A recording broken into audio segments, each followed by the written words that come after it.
Record. Welcome to Molybdenum Software Show, where we just try to make progress on our projects and hope that the single person that has been watching us will continue watching us and maybe tell a friend.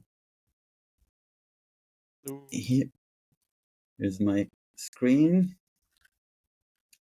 And here is something I have been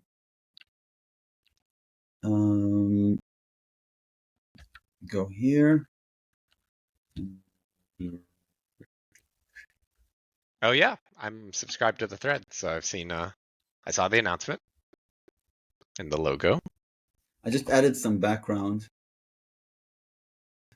So there was more is planned. So it's kind of silly now because it doesn't really explain itself, but it does link to some repos. You can already see how people use this pattern, and it has a name now, so that's nice.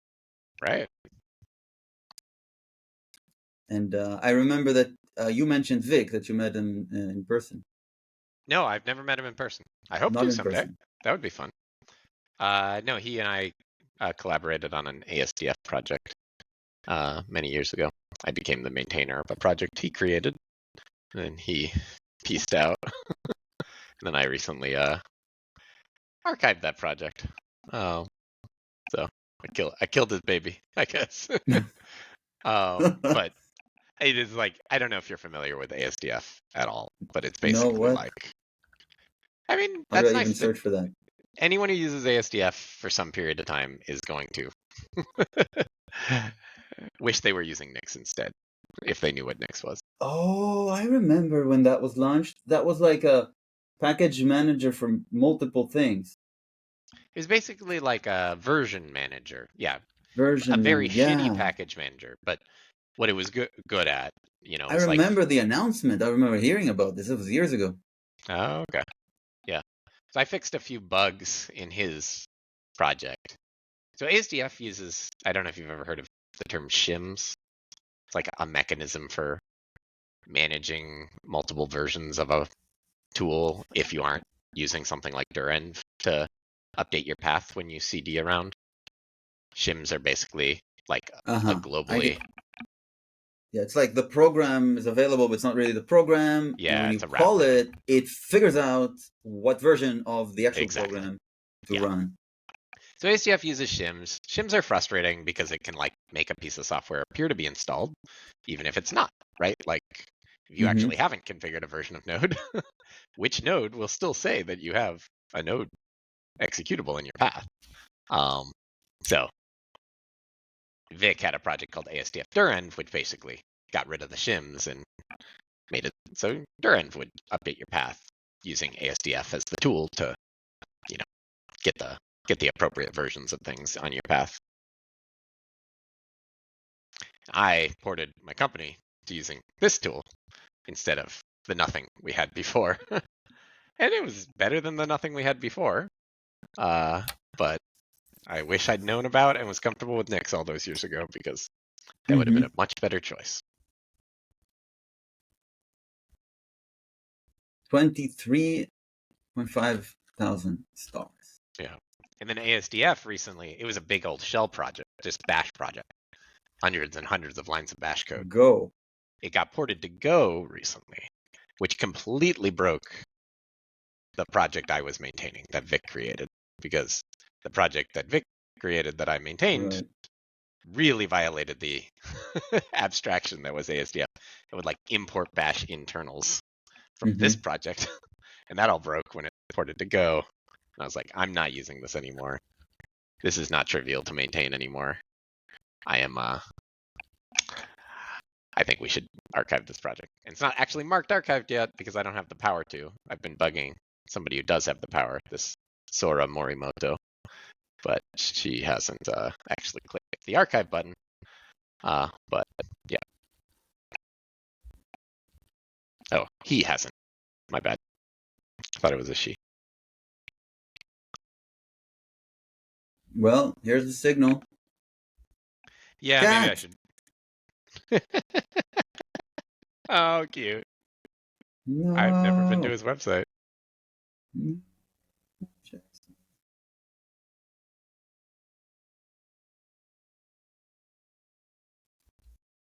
Okay. So, anyways, yeah. That was my gradual descent into Nix. Started with ASDF, or at least ASDF was a big milestone on the journey. I'm happy for you that you didn't take that detour. Yeah, thanks. So we have a milestone. I think we were about to look into request logging. Also, we should take who is it? We promised to Simbatan. respond to that thread we started. I said we'll be back to you within a week, and today is like the 1 week. So I would like to Where's follow that? up on that promise. Oh, right, in Nix community. Yeah, and I think basically we're not interested in extracting whatchamacallit.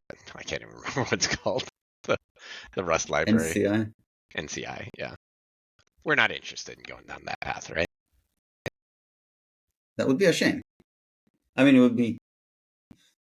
I think it would be a nice addition to provide something that uses just built Rust package. I would switch if it existed. I would just do it and switch to it because it would unblock us from the using this community infrastructure. But it would be too much work at this point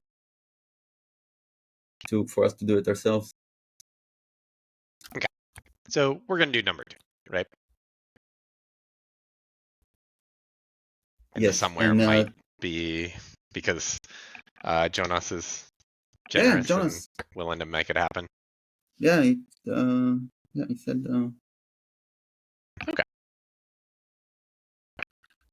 So What do should I you want to write? just say thanks for your time? We'll find a server somewhere else and have a good day.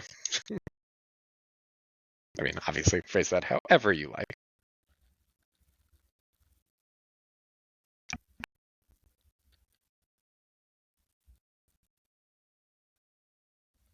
Who else participated? I think it was you, me, Jonas, and Zoak. Yeah.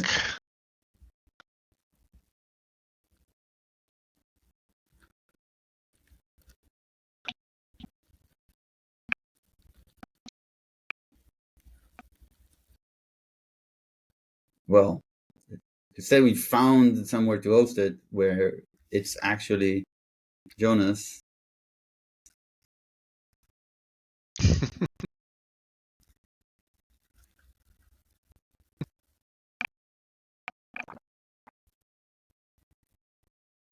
Right. Yeah, I mean, we can be transparent and say what exactly has happened, or we can just say we're going to proceed with option 2. It's not a secret. It cannot be a secret. This is not a secret. Yeah.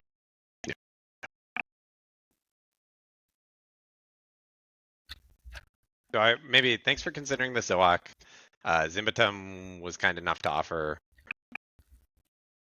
hosting through Numtide, and we're going to take him up on that instead. Something like that.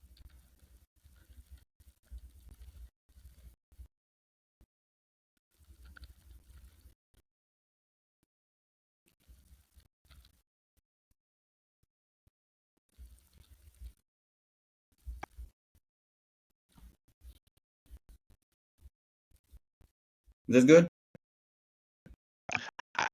Yeah, I mean, I think somebody reading this without any context might think that Zimbatum went around Zoak and we're still getting a server in Nix community. Right. And I don't think that's what happened, so I might throw Numtide in there.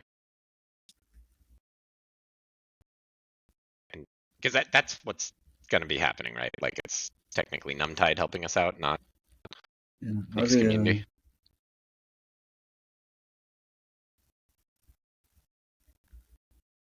That's an important distinction.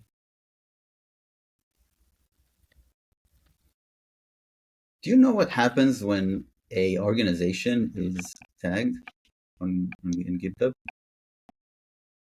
I don't know if anyone gets notified.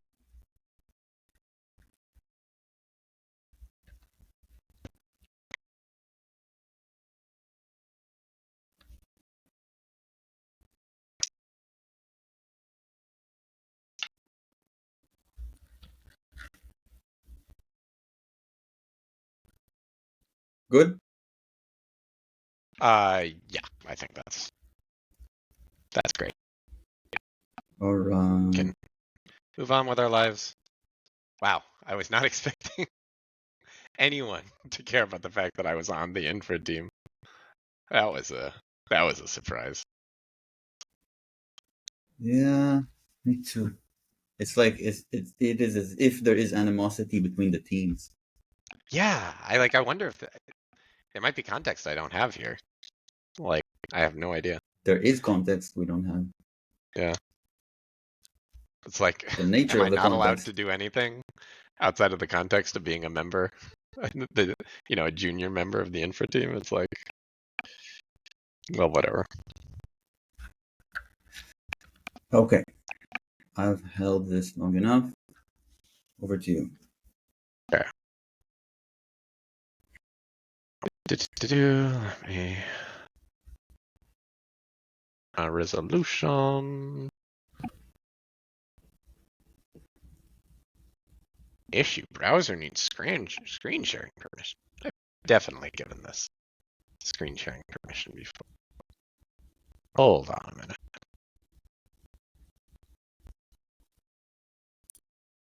Okay. Share screen. Share screen. Entire screen. Here we go.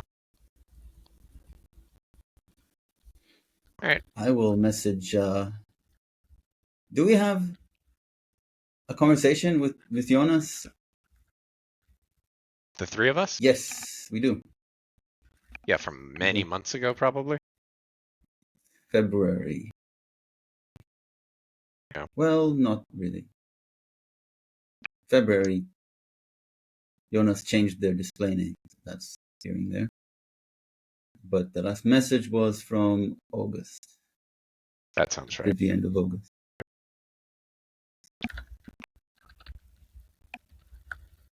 Milestones, unofficial deployment.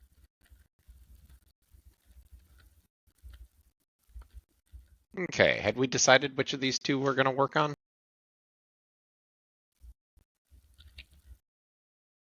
Request logging? Okay, let's do it.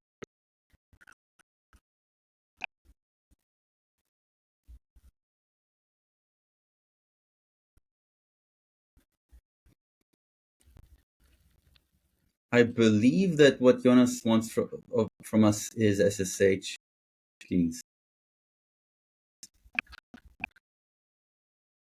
Okay. Here you go. These are my keys. Or my key.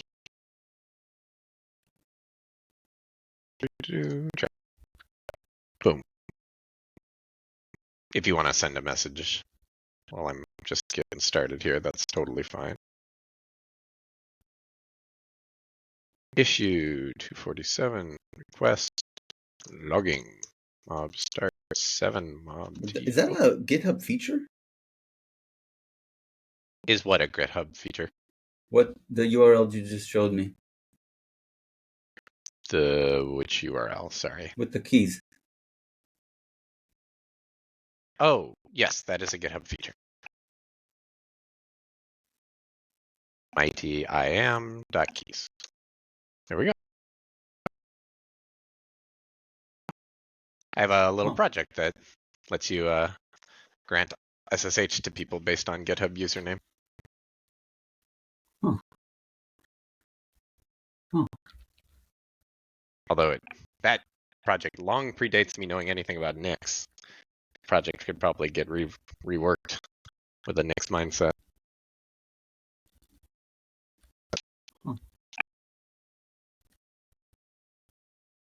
Alrighty. What am I doing? Mob T open. And go? Help? No. Menu? Util run API. And let's observe the lack of logging that we have right now. Or let's even see if we have the same lack of logging. Or maybe the way that we run it in development actually has logging.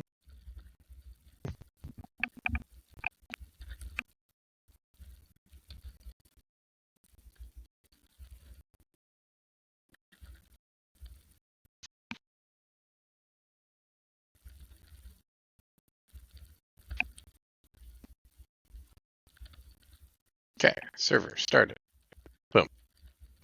Okay, yep, there's a lack of logging for you.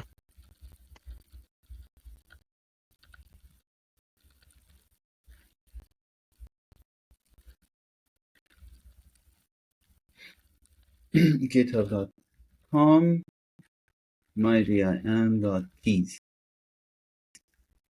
Yes, github.com jfly.keys.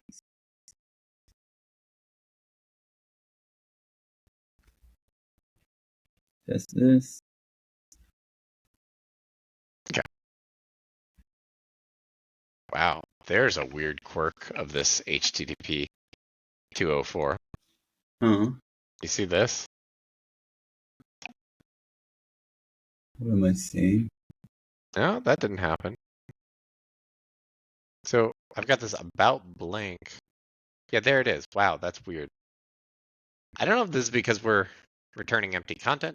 Okay, so this URL right here, if I go to it, empty page, hard to see what happened because we don't have a body, but I wanted to see the actual request, so I went to inspect. Yeah. And then when I do that, the URL changes to about blank. It's quite strange. This is like some Chrome quirk, which then prevents me from refreshing to see the actual request. But if I paste, you can see the URL goes back, but we did get the actual 204. It's like Chrome behaves fairly strange when you have an empty body and a 204. Or maybe it's just an empty body. Or maybe it's just how it behaves with 204s. I don't know. Anyways, this isn't like necessarily something we have to do anything about, but it is kind of funky. Mm-hmm. A little curious. I just want to see what Firefox does.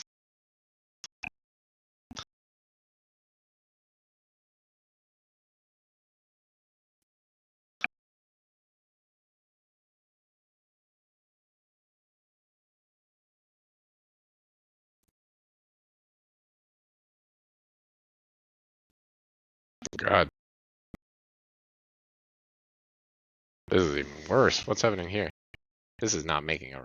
No, that's a 204.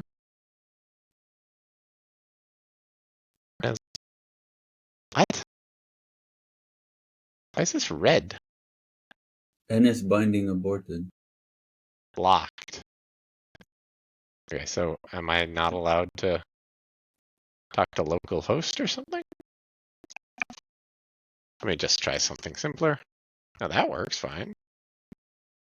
And if I write a query for, say, PR42,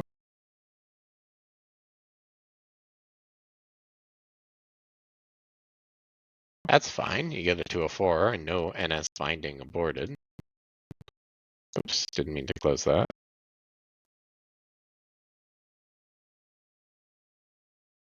If I click execute, there it is. And if I update my URL and go there, wow. That's a really weird user experience. I don't use Firefox at all, so I shouldn't have any extensions. Yeah, nothing. Maybe some built-in blocking.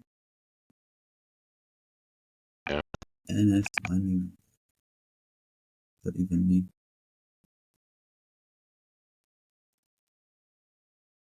I mean, we don't have to do anything about this. It just is like,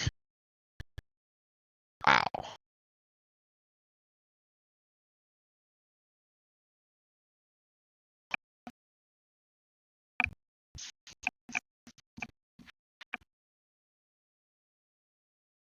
16 years ago.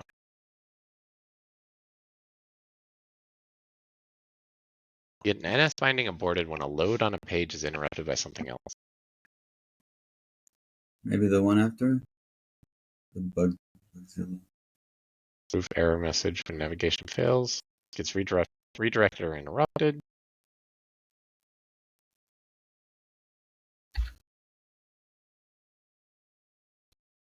Go for.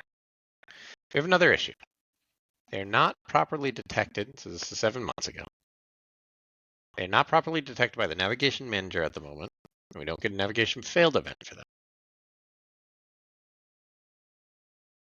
The reason behind this is that we currently ignore stop notifications in the navigation listener child if coming from an NS binding aborted, because we assume this is due to a process change and we will get other updates soon. However, this is not the case. 204 not. Additionally, this episode no difference in the flags or status update, blah, blah, blah, blah, blah, blah. Yeah. So it's definitely a quirky little bug. And probably not a lot of people do this. And one in Formula. Yeah. I think this is just, we're not in a happy path, right? That's what we're learning. Which I'm not surprised by. I've never used a 204 in my life. The thing that I am more familiar with is a 200 response that says this doesn't exist, or sorry, a 404 that says with a body that makes it clear that you hit an API, but you didn't get anything. Anyways, since we're trying to be brutally focused on getting shit done, do you want to ignore this, or is this enough of a weird experience that where we worry that people trying out our thing are going to be like, what the fuck, and bounce off it?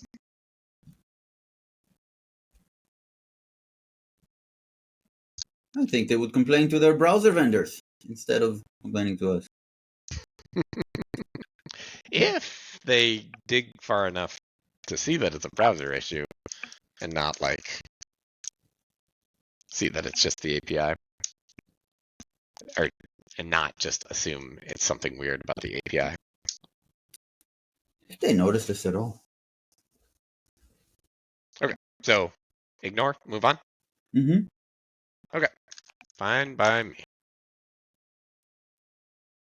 All right, so we are not seeing requests, so let's learn more about how to do that.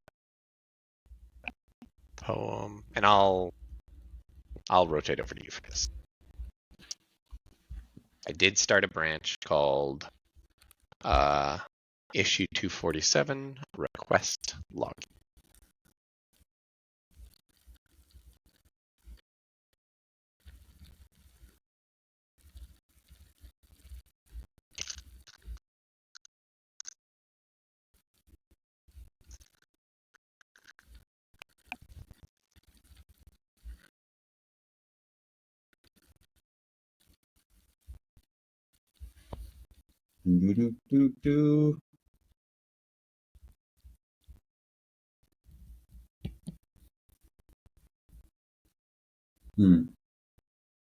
Does this logging typically occur via middleware? All right, is this a poem question or a general? A general middleware pattern question. Seems like a reasonable place for it to go.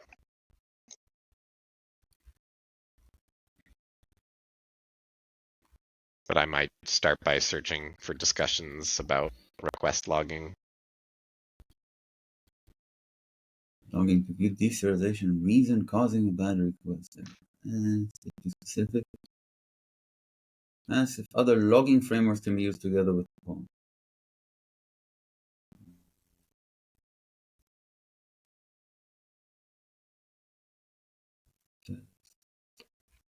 This seems to be the only. Also some commits. Introduce idle timeouts. Add path pattern to log. What is a log? Don't know. Update log. move the trace log. What is this tracing middleware? Where? And use the This? real IP as their, yeah. Maybe we can just turn on the tracing middleware and that'll do what we want. Change log middleware. Open Oh, that's telemetry. open telemetry. Okay, never mind. That is tracing in the open telemetry sense of the word. But there's also middleware tracing. Middleware. What's that? Yeah, so Here. let's take a look at the middleware directory and see if anything catches our eye.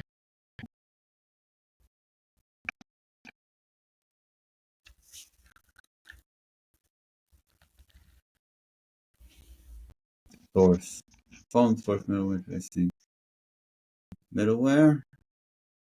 Add data we're familiar with. Catch panic, compression, cookie jar manager course, CSRF, force TPS, mod, normalized path, open telemetry, propagate headers, quest ID, sensitive header, set header, size limit, Documetrics, middleware, tower compat, and That trace. tower like the LSP framework?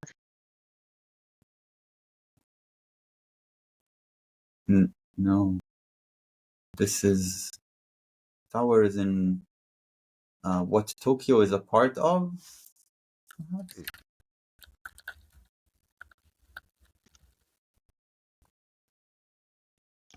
Right? That's going to get you a different type of...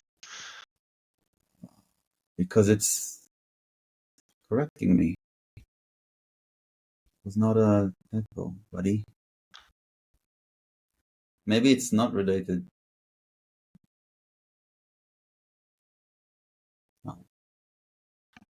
There's a project called Tower LSP, which... Tower is a library of modular and reusable components of building robust networking clients and servers. Unrelated. Okay.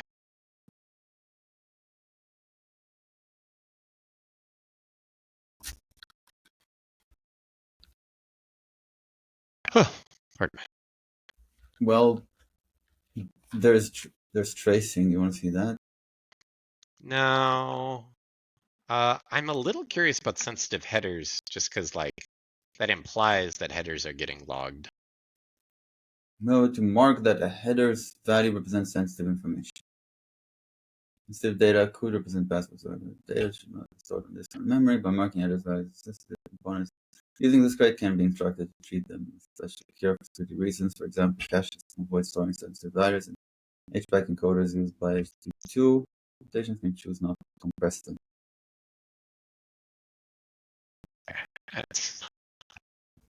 All right.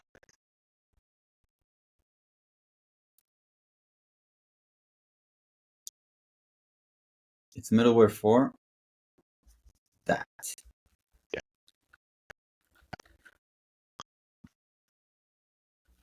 Application level tracing for us. Structured application level diagnostic. This is insanely popular. It's Insanely popular.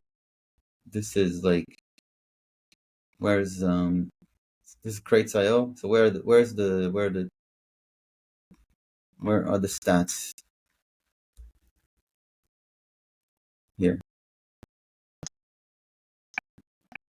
That's a big number. You want to see what this does? Sure. The framework for instrumenting Rust programs to collect structured event-based diagnostic information. You sent me this chat keeps flashing until I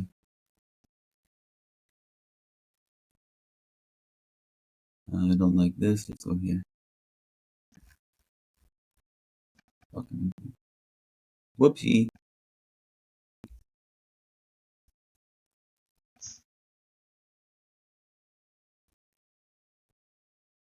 Broken. What's that? Tokyo? How is this tracing exactly? Tokyo, a mono repo that has a few things in it. Learn more. And back to the repo. Anyway. Tracing RS. Oh, we reached somewhere. This is pre-release for the upcoming 2.0.2.0 ecosystem for the release documentation. See docs RS instead. Okay. So many hoops. It doesn't even bring me to tracing in docs RS. Okay.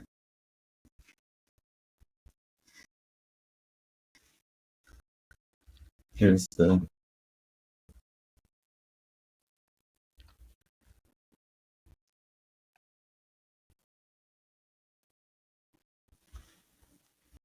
there you go.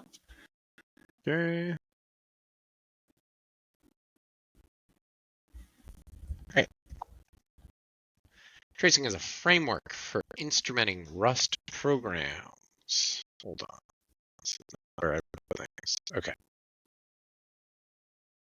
For instrumenting Rust programs to collect structured, event-based diagnostic information.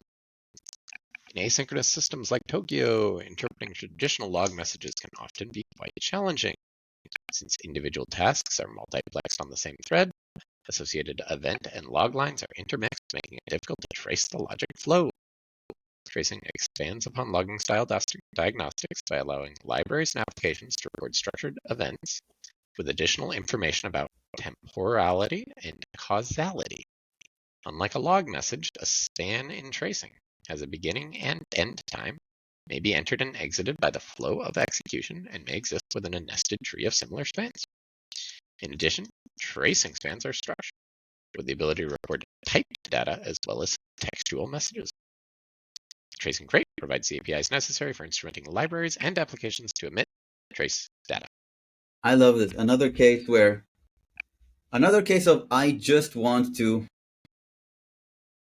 Well, tracing this is not just like some kooky Rust project. Like tracing is like part of the whole open telemetry thing. It's like somewhat standardized because providers like Datadog really want to make it easy for you to get your traces into their thing, and competitors to Datadog really want there to be some standardized thingy so that if you're switching away from Datadog, you can like speak in the same terms. So spans and traces, I'm like deeply familiar with those terms because we were adopting Datadog at my last job.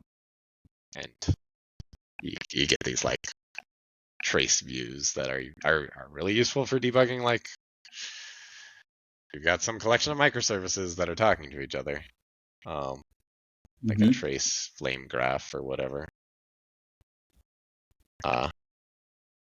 You'll get things like this is a Datadog UI right here, where like this orange outermost bar is some span, and then there's another span inside of it, and they're all connected to each other. And this doesn't get interleaved with some other request, and the orange is maybe one API server, and the blue is another API server or something. So you can see like all the stuff that happens when somebody actually like logs in to your website or something. It's way overkill for what we're looking to do, which is just to like log every request.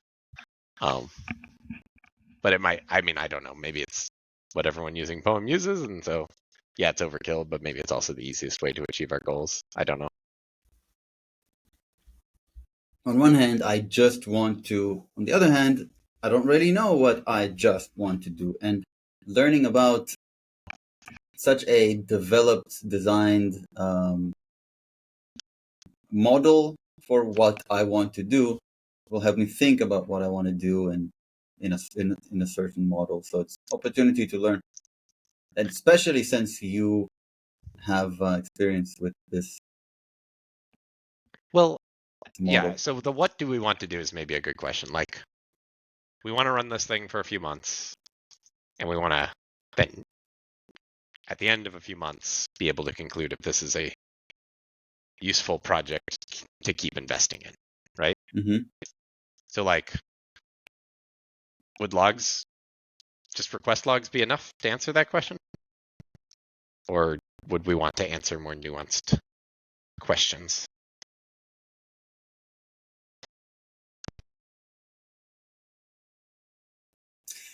it's hard to know what.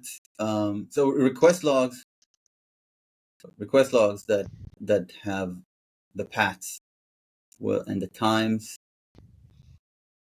and I think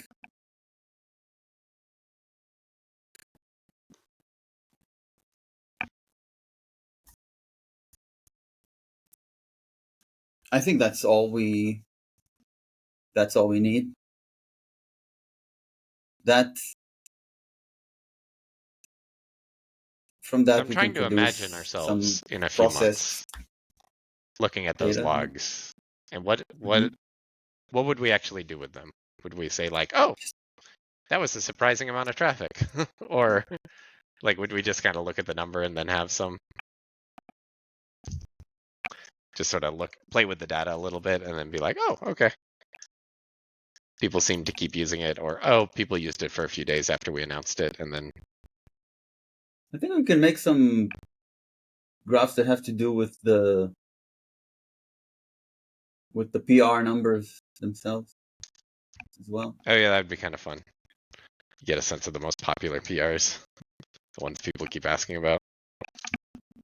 Yeah, like are they security related, or how many of them are backported as well for that future feature supporting I'm realizing, do backport? we need a privacy policy if we're gonna log and record all this? No, it's not user data, and we don't. If we It's don't not user record data, like the users, right? We don't even need to keep the IPs yeah, coming okay, from. yeah, so it'll be totally anonymized or whatever. Okay, that sounds reasonable.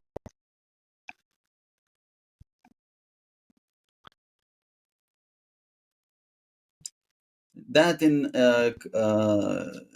combination with some testimonials from people like Jonas, who who probably will use it. If we get these 3 companies saying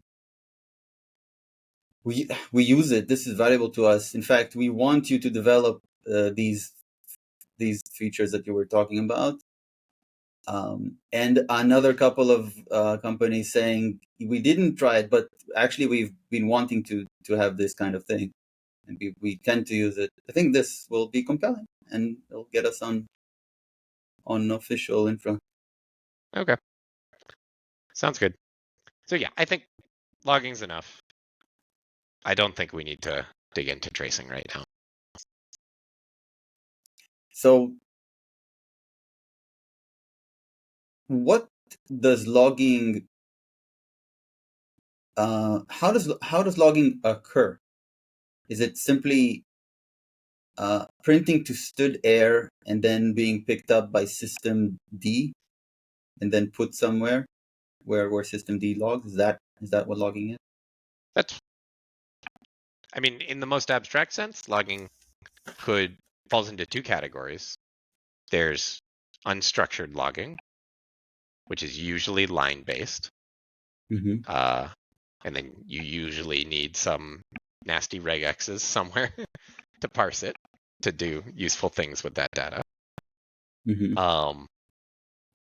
And then there's like structured logging, which is where you are usually emitting line segregated JSON, but I guess it could be other forms of structured data. Could be put into the database. You could put things in a database. We already have one. Yep. Yeah. So, if that's the most convenient way for us to do stuff, that's totally fine. My thinking would be if we have SSH to whatever server this is running on, Mm-hmm. Doing unstructured logging to std out or std err would be fine. Like And then we just have all the logs, make sure to not, let journal D do any journal systemctl or whatever, journal D do any rotation. We'll have all the data.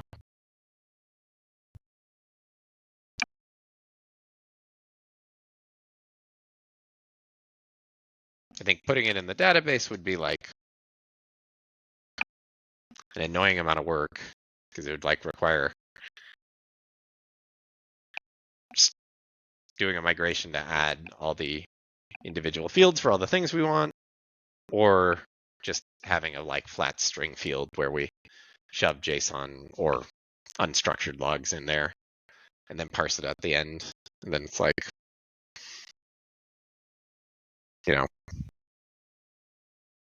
not sure there's a huge value in the database. I'm not sure there's really any value in it being in the database.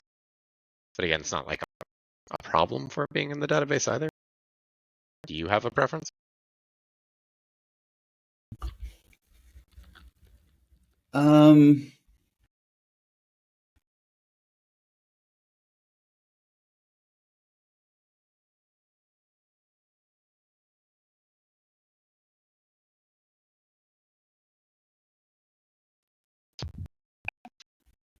I guess one reason to not put it in the database is because maybe your database is down or something, right? And you still want logging might be your tool for debugging these things. So I guess I will say I've never actually worked with a web app that logs to a database. And maybe one of the reasons why is because it's well, if your database is down, it's nice for your logging to be able to tell you or help you debug that fact. Yeah, but that's right. That's logging more for that has some information that's valuable for debugging, but merely what patches have been requested when marginal value for debugging, unless you find out that you've been DDoSed or something. Yeah, but I mean, our logs are gonna presumably tell us what happens if I kill the database right now and try to make a request.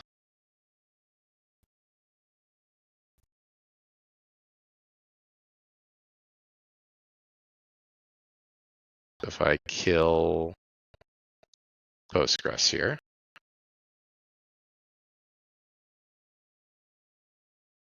yeah, it's now an unreaped child. And if I execute, oh, look at that. We don't even log the error. Okay. The user sees the error. 503. That's arguably not great. We have no visibility into the fact that our database is acting up from the server side. It's visible from the client side. Yes. Yeah. That's arguably something we should fix. Yes, that's a different kind of logging. This is logging for errors, and what we initially wanted is logging for statistics. Mm-hmm.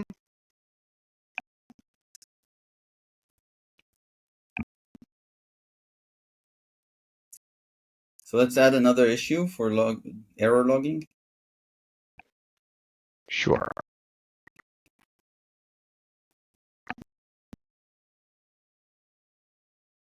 You want to put it on this milestone?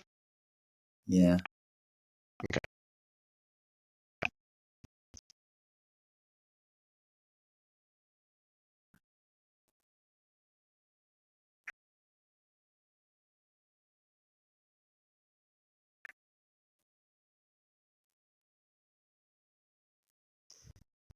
Okay. Great.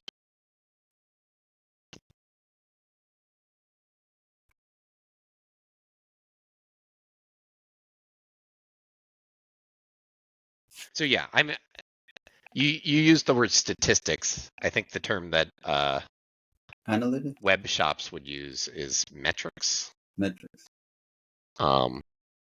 Which come in various forms, and It's about like aggregated data, like page views or things like that.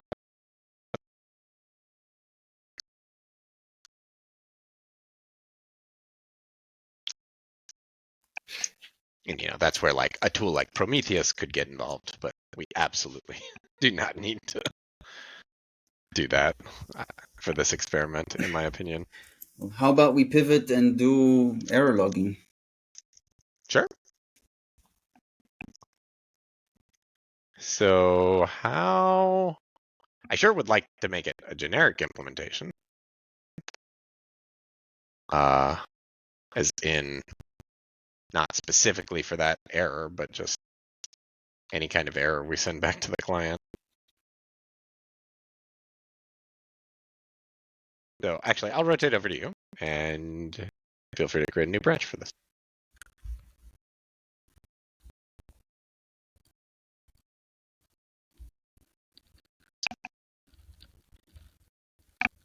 I'm also fighting a war against flies right now, so I'm going to go on mute and kill some flies, but I can still hear you.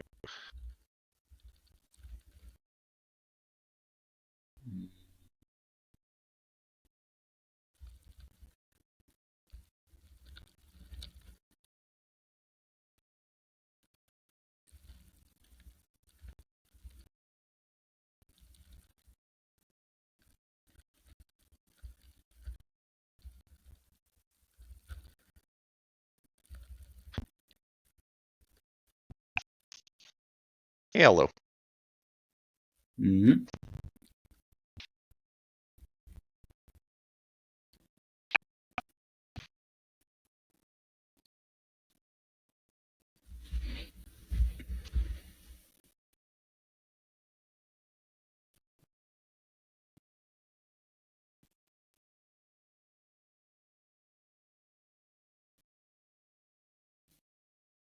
This is about our errors are in several innumerable places.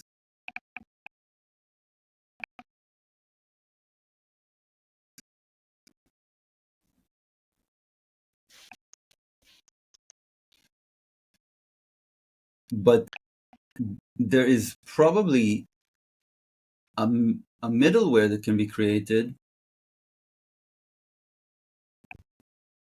for the error case. Does that make sense? Yeah, so I don't know the word error we probably use to refer to Rust errors, which might be used for both client errors like 400s and server errors like 500s.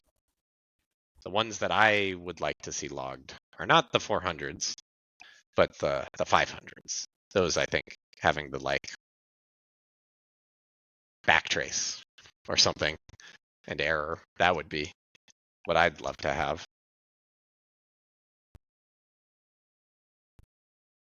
But if that's not feasible, just even logging the response body would be a lot better than the nothing we log right now.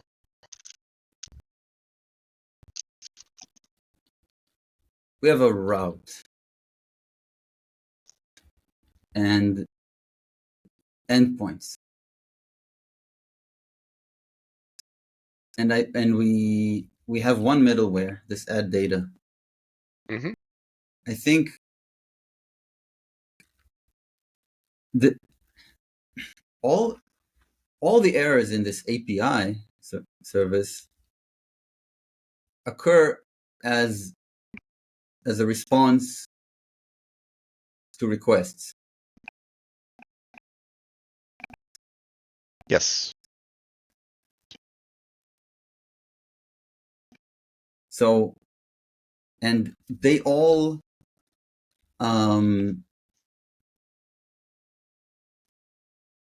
this is infallible. This is supposed to be infallible. This is supposed to be infallible. But this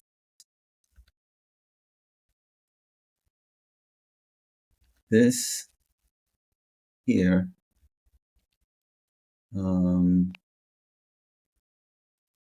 this is infallible health check, and landings both return results. And even more so, they have This parameters that are fallible, right? plain text is not a result. But the parameter is fallible.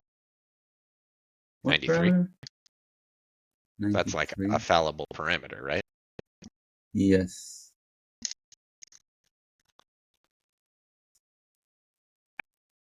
Right. So that, right. This is the only way in which health check can fail. And this can fail from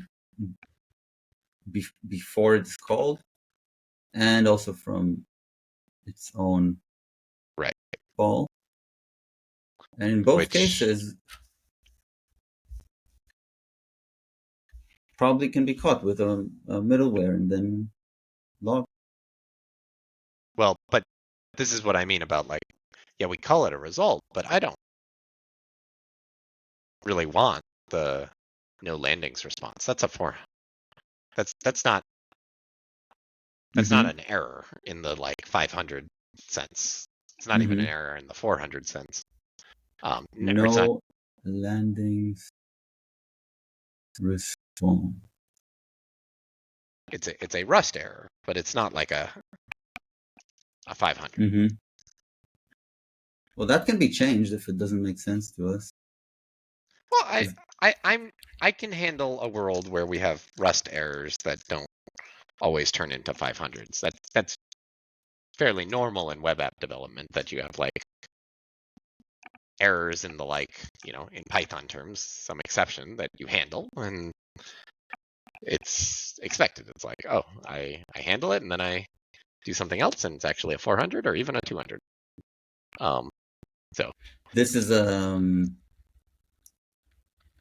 it's not even an error for the domain.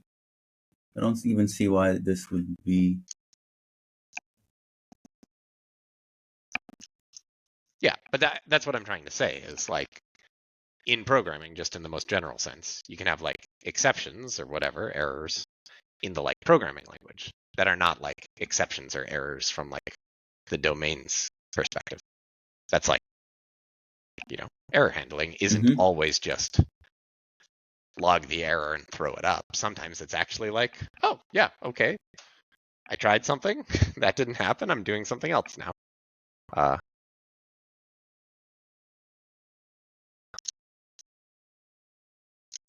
So that does not bother me, is all I'm trying to say. Like, and what I'm trying to say is I don't want to log all Rust errors.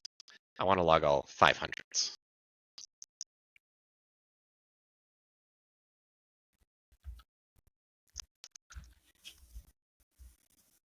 Rotated. There's something I don't understand there. No landings response. How we named it. Mm-hmm. Can we see the variants of that?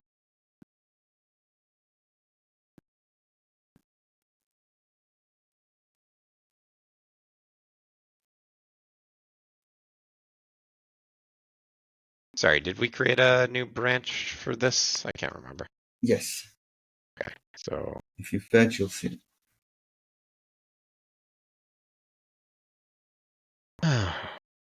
Okay, get fetch. Too late. Mob done fetches. So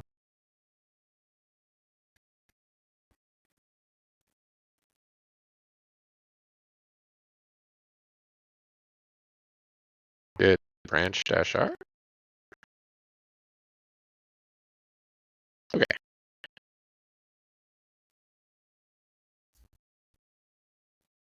That was way too much typing.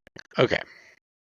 No landing response. There's PR number non-positive, SQL X, PR not found.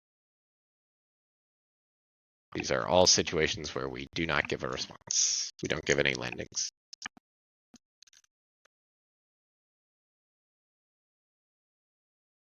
And you're saying Only some of these should be logged. Specifically. I mean, like, it's not gonna cause me great pain or anything if we were to log all of them. But like what I would expect from a web server or whatever would be for details about this one to get logged. Like, this is a client error. This is everything's okay.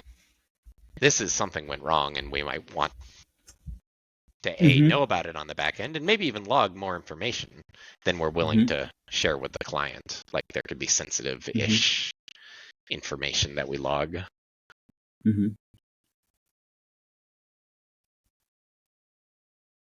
So, I mean, I guess I'm sort of hoping it would be straightforward-ish to, like, add a middleware that, like, says, oh, we're returning a 500 of some sort.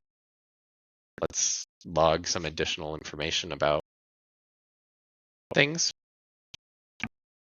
I think what's weird is my brain is really used to, like, Python web development and Ruby web development, where this stuff is generally represented as exceptions that bubble up, and the exceptions follow some class hierarchy where some of the exceptions are like, client errors. Some of them are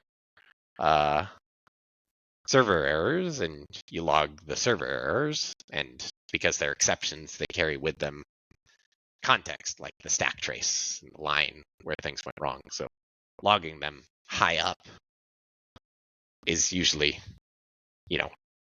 gives you all the information you need. In Rust, I don't really have my head wrapped around errors and things like this. It's like the errors actually have the stack trace information from when they were, returned, not raised, because they're not go-tos. I think the answer is no, right? Like, these errors don't have any information. It can be added. Oh. Yeah. But then what's weird about that is, like, how do we consistently add it in all the places where we would, like down low, when you're returning one of these errors, you don't actually necessarily know if it's a domain error or not. You just, right, you're in like some pure Rust universe at that point. So I guess what I'm just trying to say is, like, I'm expressing a lot of, like, hey, this is how I've done it before. And some of that is because I've done a lot of web app development and I have just some opinions. But some of that is like, well, this is how it would work in like a programming language like Python. And some of these ideas maybe don't map into the Rust universe in a rational way.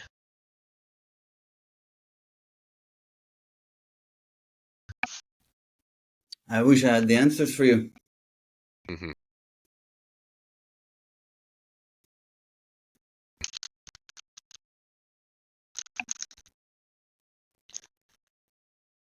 So I guess, like, the thing that fits with my understanding of Rust would be, like,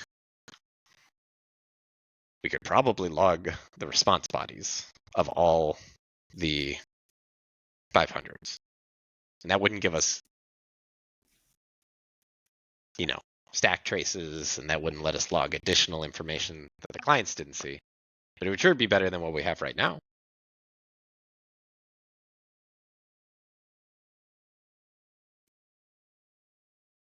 If we make a middleware that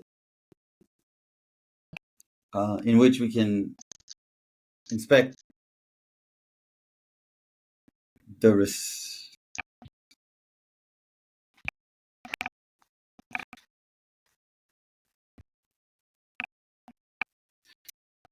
if it's possible to make a middleware that in which a result is somehow obtained. I don't know how that's.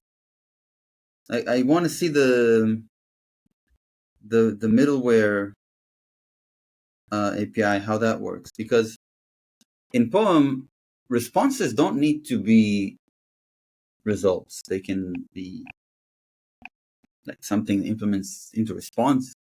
Yes. But maybe there's a runtime mechanism to like, is this an error, and then gives you an option of an error or something, an option of a result or something. And then the point is, once you get an error type that implements error, error has this chaining mechanism where you can try to call like the cause, parent cause, and then you can climb up. And I think there's also just the printing of the error that always works, and it so like regardless of the type. Presidential alert. This is a test message from Department of Disaster Prevention and Mitigation. No action required. It's in English or in Thai? Both. Oh, cool. I never got this. Okay, you're ready for the next. It completely grabbed the attention of the user. It's on the. Turned my screen on. Yeah, it's like a Amber Alert. I don't know if you get those in Thailand.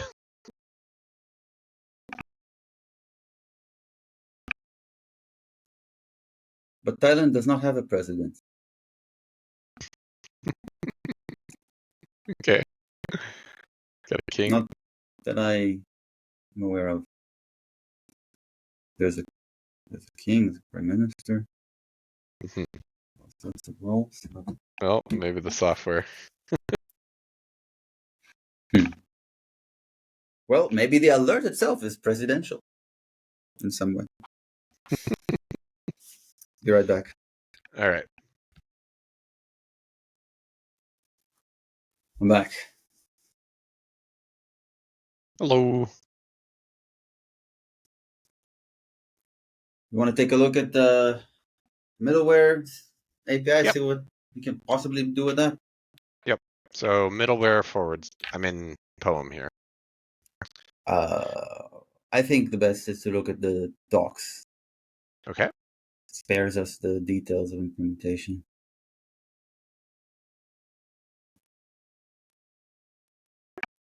This is a module. But you can look at any one of these structs and see what it implements, right? Okay. Just go into one of them and then see it implements trait implementations, right? Default and then middleware. Now let's go to middleware. That's what we program against. Okay. Of E, where E is endpoint.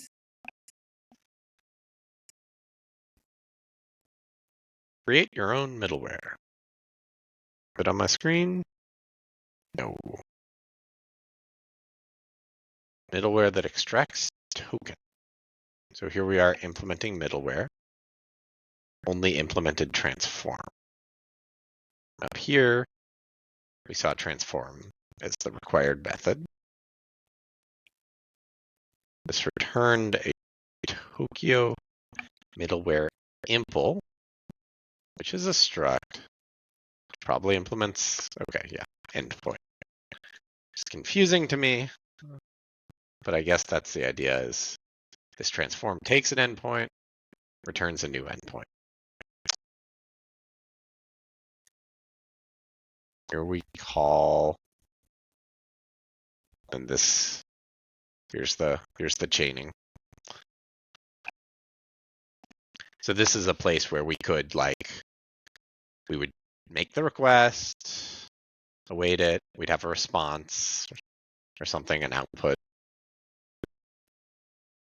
And then we could, hopefully it has like an HTTP status and we can check the status code or something, log something.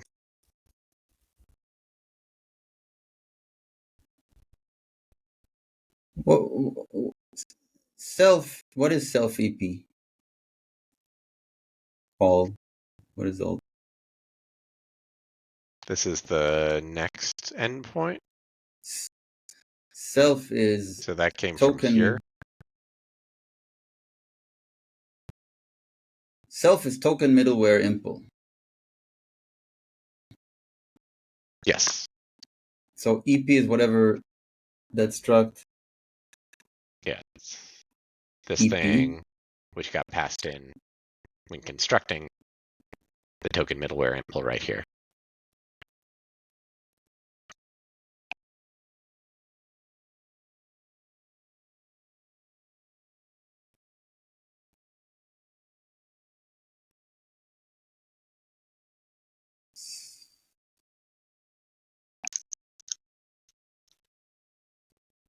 Does a middleware know what the next middleware is by type? Sounds. It has an endpoint. So, I mean, I don't know enough about Rust, like endpoint E. This is yeah, I guess it must concretely know the type, but all it knows about the type is that it's an endpoint.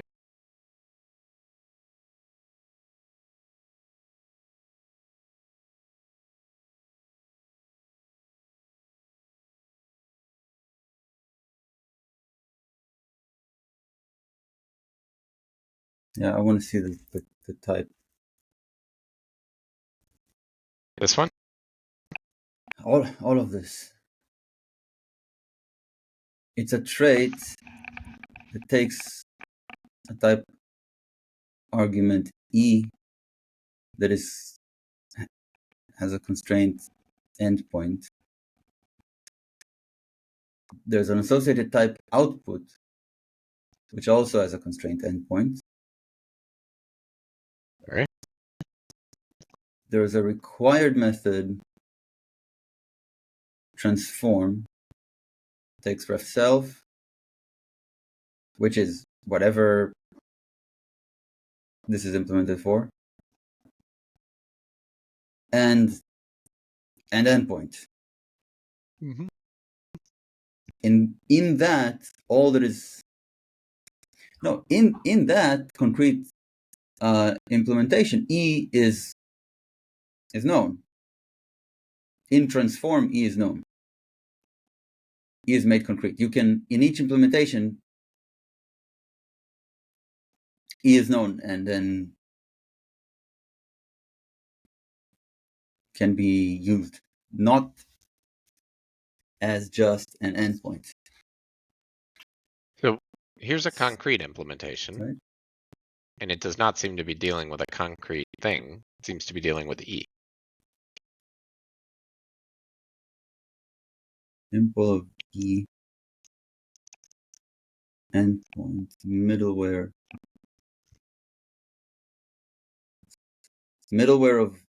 of E.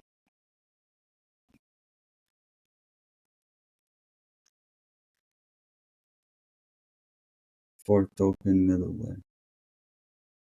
At what point does that E made concrete? I think it's made concrete at compile time. Like when you construct one of these middlewares or whatever, code gets generated for whatever concrete E it's going to get wired up next. Whatever concrete E is going to be the next thing that gets wired up. We can maybe see that here. So I think this is an endpoint index, an index.with, and that causes this thing to get constructed where E is like specifically the index endpoint.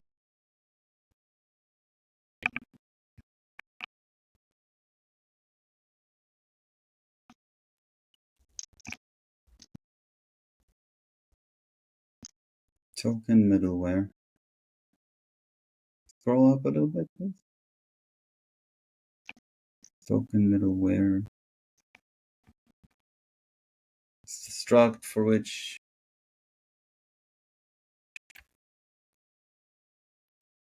middleware of E.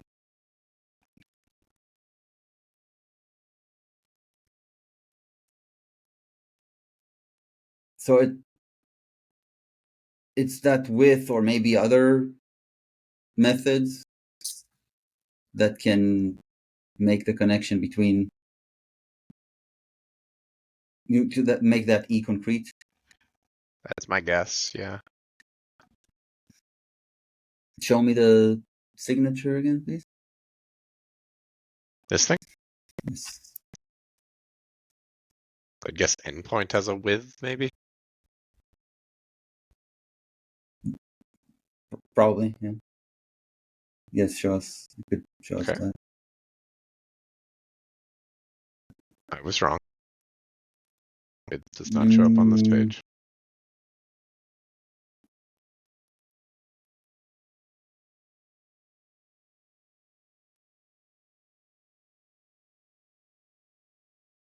Endpoint X. Okay. An extension trait. What does that mean? Take a look at endpoint X at the top. It's a trait that is implemented for into endpoint.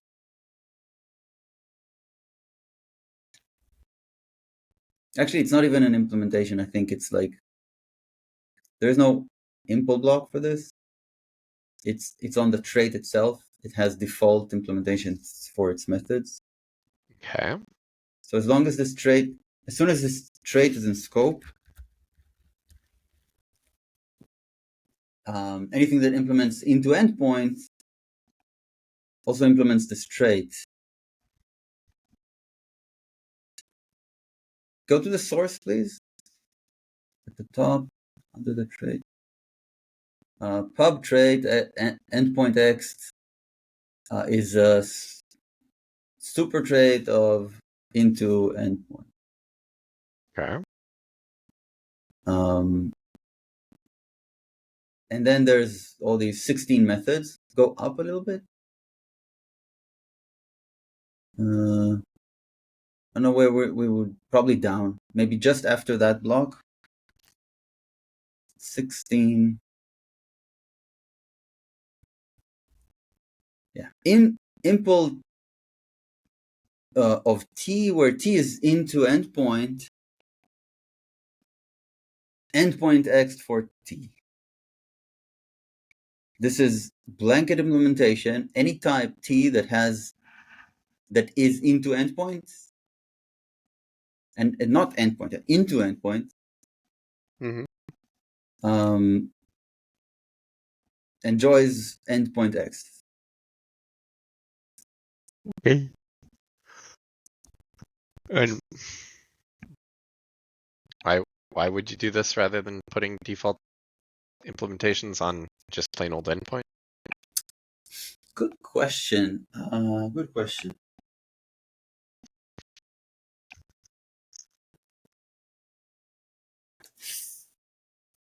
Yeah, that's a good question. I mean, but it sounds the way you're talking about this has a tone of familiarity. So is this a yes, common I've pattern seen in X. It is. Okay. I've seen more of these, but I've seen them more from the perspective of coming from a different crate. Oh, you do this because you can't actually change the trait because you don't own the trait. Yep. This is in the same crate. I see. Maybe it's a means of saying separating between the core of something, core behavior of what the trait, right? Like, yeah, I'm willing to buy that. But that's useful for me because what you're telling me is this is not like a core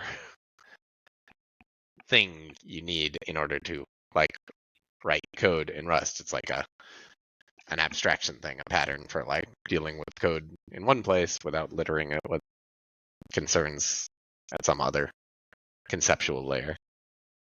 So this is not like some core, like this X thing is just a convention. It's not like a core. Rust C doesn't know anything about this. It's just another trait. Okay. Got it. Okay. Cool. Right, pop in the stack. Here we are. So I think the answer is these things are like abstract in the like we're not writing a specific thing sense, but they are concrete in the like it becomes concrete when you write a line of code that actually wires up to an endpoint with a middleware or whatever. May I keep staring at the type, please? Up here? Yes. Yes.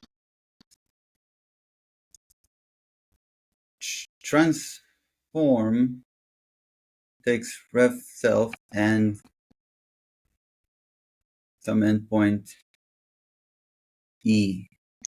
So when this is implemented, middleware for some type,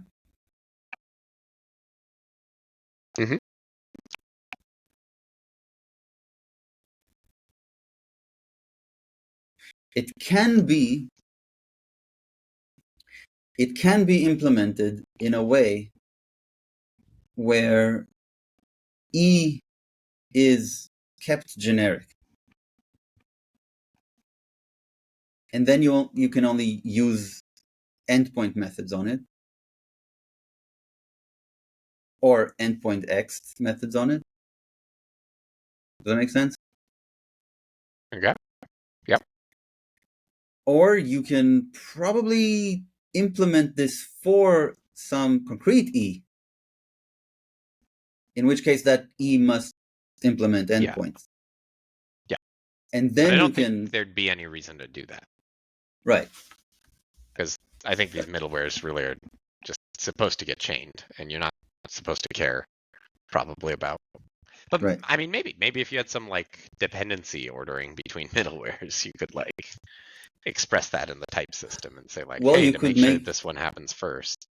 Yeah, you could make two middlewares, right? Chain them yourself and then provide them as one middleware to the framework. Yeah, so that would be one way to ensure an ordering. But yeah. So anyways, I mean, this is like a bit of a type dance, and I don't have enough Rust experience to know why this type dance is quite as necessary as it is. But I think I've like vaguely got it. It's like you've got this thing called a middleware, which is some abstract thing, and transforms a endpoint into another endpoint, and the naming convention seems to not use the word endpoint, which is a little confusing. Instead, a middleware impl is a type of is what you call these endpoints. So anyways, I mean, I think we can do this. We can basically write the code that's here, change the word token to like logging. I'm not sure that we'd want to treat requests and error logs differently. Like, but what type do we get? Hey, could you again scroll to the top?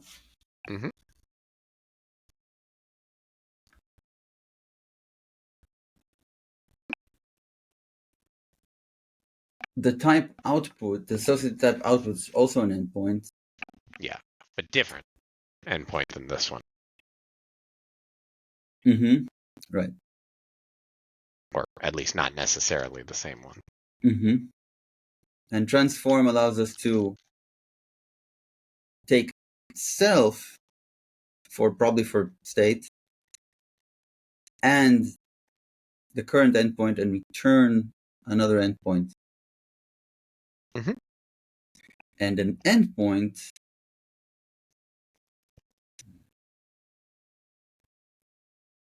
can then respond differently. Sorry. Yeah, can respond differently, and it can call the one before it. Yeah. Presumably. Mm-hmm. If that's what you set up in. I think it would be in the middle. A weird anti-pattern for your middleware to not go on to do something like this. And Rust isn't going to force you to write that line of code. Well, that's blocking methods, right? If you want to security something, sometimes you don't want to respond. Okay, sure. Yeah, right. Person's not logged in. Okay, that's fair.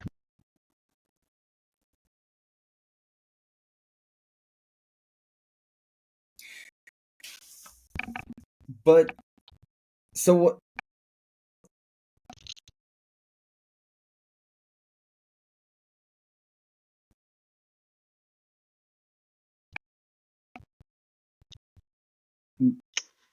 In this framework, how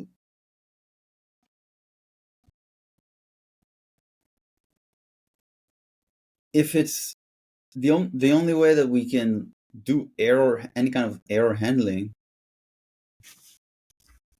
So it's actually not the question of what the API of middleware is. It's the question of what the API of endpoint is. Well, I think the answer to how to do this is this thing just calls the next endpoint and returns the value. Right. But so what is the type of call? Yeah. So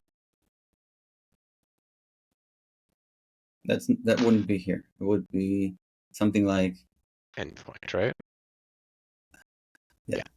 So type of call is a future result. Good result. That's kind of what I wanted to see. Result is it's probably a poem result, right? You pointed it. Mm-hmm. So that poem error is what we would be interested in. If you go through clicking on result, and then you'd see that it's a type alias. E is error, and then you click on error. This poem struct error implements error. I don't know if it does. On the left, you can see trait implementations.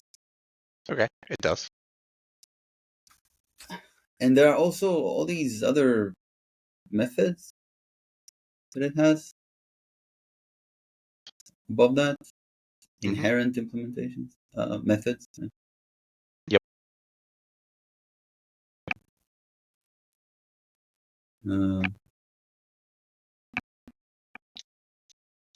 So this, from display we can get the display, and then you said we want to selectively log, right? Only if it's a certain error, right? Maybe. Yeah. I mean, I'm not even sure what these errors are in the HTTP sense. Are they 500s? Do they include 400s? I think this only. Do they include 200s even? Are they just? No. I think it's not based on any of that. Welcome home, dear. I think it's based on whether the the previous handler returned an error. Handler. Yeah, handler. This is coming from us, right? These are not coming from the framework. These are coming from us. We have handlers. In some of them, we return results. In some of them, we don't. Okay. So then, yeah, if this is unmassaged, by the POEM framework, then like we don't care about the errors in the Rust sense. We care about the HTTP status code of these things, which is totally arbitrary, right? Okay, Like, that's one way to do it. That makes sense to me. We can use that as a signal for whether to log it, right? yeah, we could probably do that, right? Because they should implement into response, and so we could use that to like check to see if they. There's a method called status. Wonderful. Wonderful. Okay. But this works only when it's an error, right? Because we're looking at the error type. Some of our handlers, they don't return results, and therefore will never be an error. Well, I mean, that's We're not where I interested in those. wonder how many layers there are between us and the actual endpoints that we're writing, because the way we ended up here is looking at what call returns, and call unconditionally returns a POEM result. Like, it's not like. So it's just right. It's just for consistency. If our handler returns not a result, right? Like just something that is into response,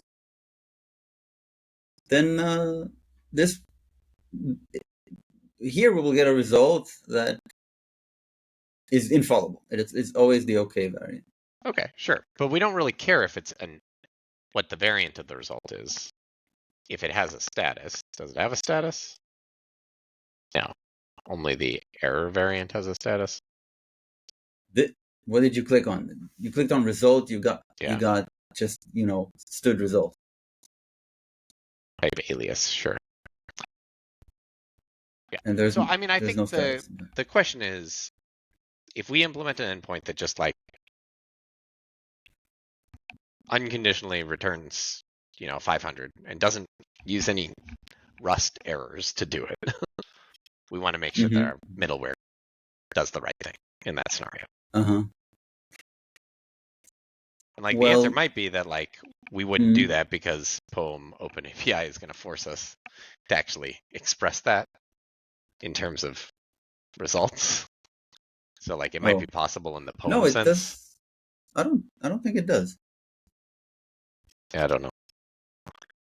I don't have the POEM OpenAPI design in my head, but some of the stuff that we want to express with POEM OpenAPI forces us to write our code, our POEM code, in a particular way. And I don't know if this is one of those things. We have like we have some right both the health check and the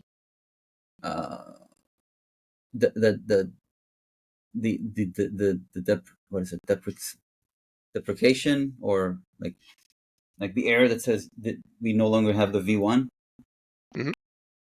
They both don't return results, right? I understand that the method that we wrote does not return a result, but I'm not like convinced that there isn't like some extra layer here. What if there's an extra layer? Well, what I'm wondering is if there's some extra layer that does massage these into OKs and errors. Oh. And so we should just write the code and find out. Like, you're asking, you're concerned about something I'm also concerned about, and I'm just sort of hoping it'll work whether out. There is an extra layer or not, it matters little, because we can treat the OK variant and the error variant the same. We can treat them both as into response, because they are both into response. Yeah, okay. Right? So maybe that works. Like, yeah, so the output is into response, and the result error variant is probably also into response. Into response. This thing. Yep. Into result, sorry. Into result versus into. I think it's response error. Okay, so dot status. Does this also have a dot status? No. No. This has into response.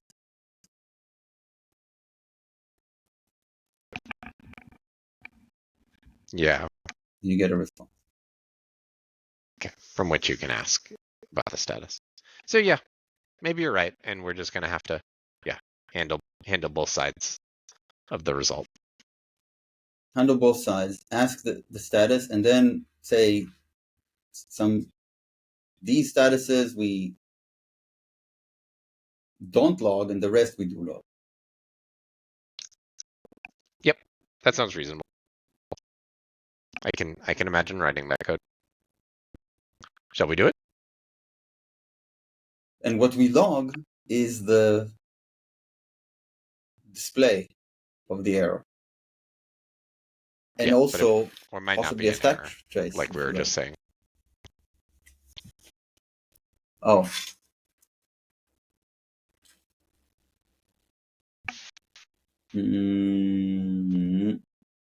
Right.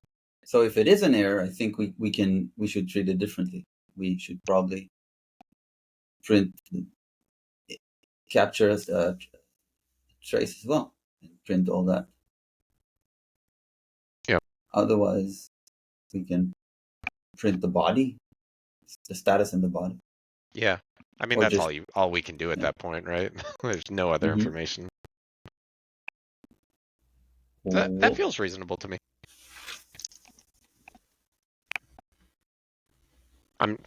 Shall we write that code? Yes. See how it goes? Okay. Let's write it. Go for it. Test for this? What do you want to... There's testable. Stood error.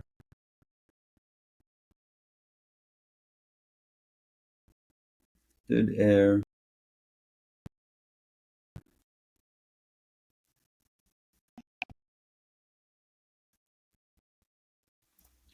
And we set it up for failure and listen to stood error.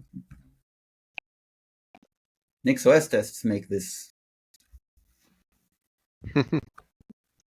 not too difficult, but they're also not as friendly as Rust to write. What do you think? Yeah, this is the sort of thing where I would not TDD this because I want to see the code and then figure out how to test it. But if you want to TDD it, then I don't know. The behavior is expected, right? You don't need to see the code for the behavior. So what I'm concerned about is that the whole thing we just talked about isn't actually going to work. And if it doesn't actually work, then it's like, oh, okay. I don't want to go to the effort of writing the test for that. Something is going to work. Something is going to work. Yes. Yeah, there is an implementation for what we're imagining. Yeah. For what we want to do. Sure. Yeah, so I don't know. I mean, in Python, in the Python web frameworks I'm familiar with, you're usually not making real HTTP TCP calls in your tests. You're actually invoking some Python. You're going directly into the request handling Python function calls, and you catch the Python errors and assert on the Python errors. And the logging is assumed to work because that's baked into the framework. This framework doesn't seem to have logging baked in, which is kind of unfortunate. And maybe one way of doing this would be to unit test that middleware, and maybe that would be a scenario where we could redirect stood out, invoke the middleware in some artificial way, then assert. But that's an effect. Stood error is there is no way to test stood error unless you capture the stood error process.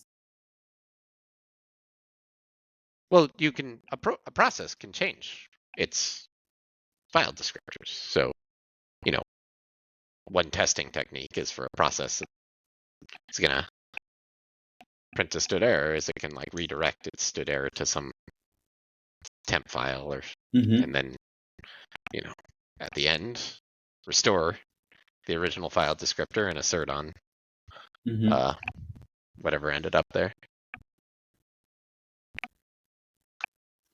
And there are certainly in Python there are like test helpers functions for doing exactly that. I'm sure people have written corresponding analogous things for Rust. Look, I'm up for the challenge. I want to test things. I like certainty. Which challenge? Sorry. Of in one way or another, TDDing this. Okay. So one thought is like I'm fairly astonished that we'd be the first people to want to write any of this code. Should we check to see if somebody's written POEM logging middleware for us? POEM logging. Well, yeah, logging poems. Want to read a logging poem? I don't know what that is. Is that Chop, about like chopped. I have chopped all day. I'm a lumberjack and it's okay. I work all night and I sleep all day. I know that one. Maybe not a poem. Rust poem logging.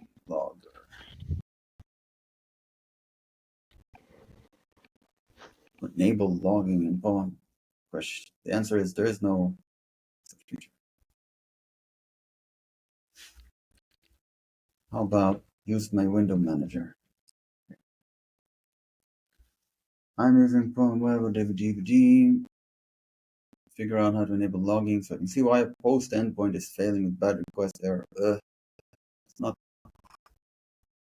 POEM uses tracing for logging. Use any tracing subscriber implementation. Ooh, capture the log output generated by tracing. Probably the most used library for creating subscribers.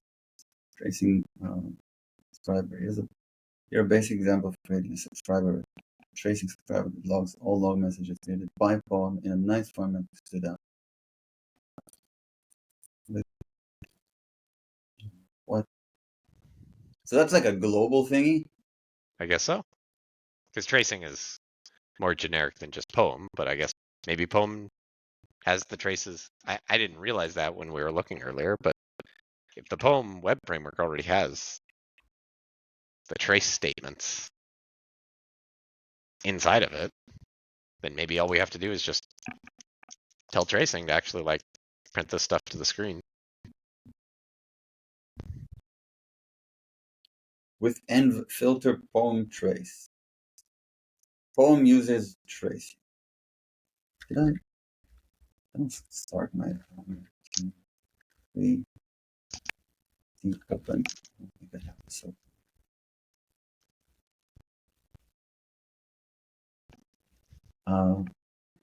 I didn't mean create tracing. I meant the other.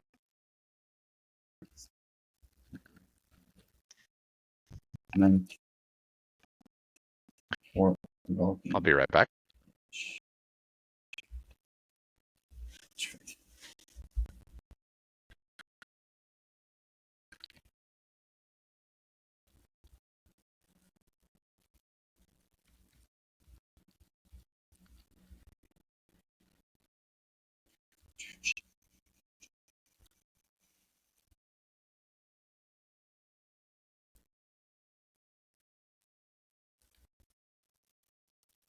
On middleware tracing.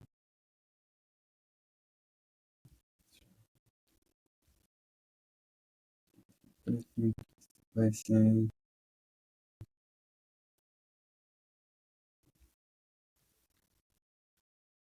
What trees on?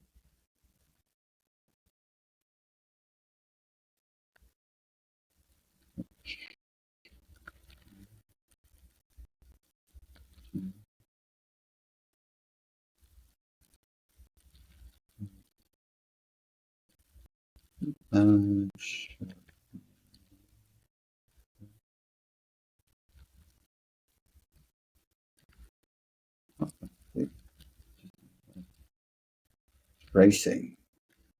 Calling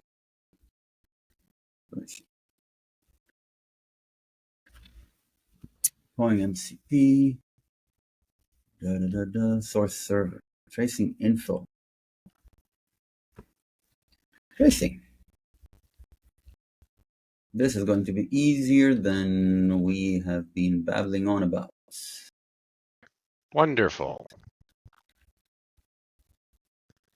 Great. Hopefully, right? Like, it not. What is it all this for? Because Poem doesn't have many reasons to fail on its own. This is about failures that occur in handlers, right? Server stops. Poem could fail to bind on a port.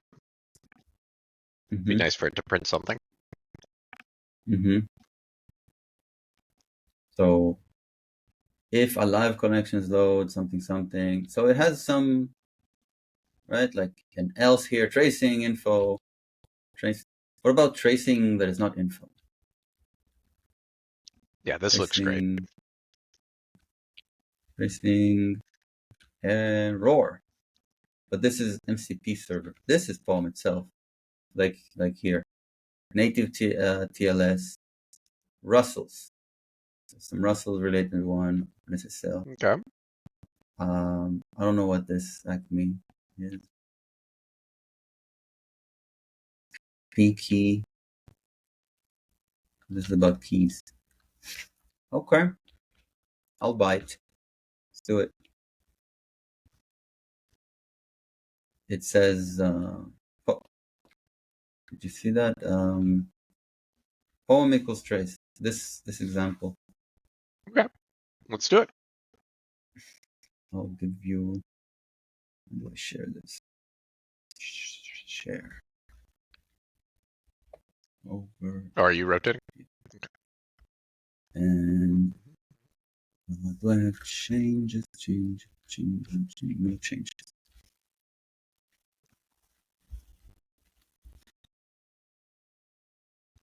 Okay.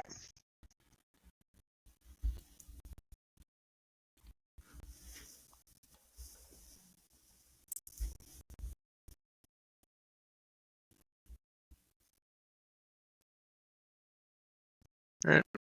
Let's dump it here, see what happens. It's going to ask me to import something, right? Okay. Yeah. Good. Uh-oh. No code actions available. Cargo add? Cargo add. Yeah. Ah. And where do we want to add it? To the... I think such a thing should go in the top level. Because you could see using it in other places? I think we should actually, probably just put everything at the top level. I don't see why not. Okay. Tracing subscriber equals asterisk. Okay. Here we go.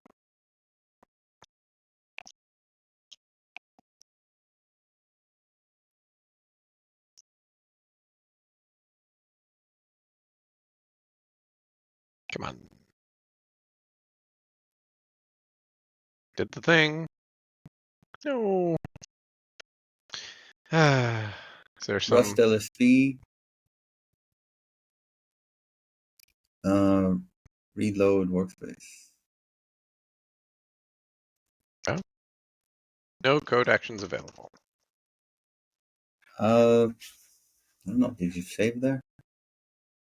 I have saved. No, you need. Oh, sorry. In the cargo toml for this project, for this crate. Oh, I need to pull it in, right? Okay, I understand.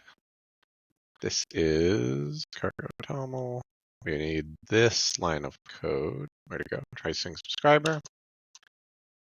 It's not a dev dependency. It's a regular old dependency.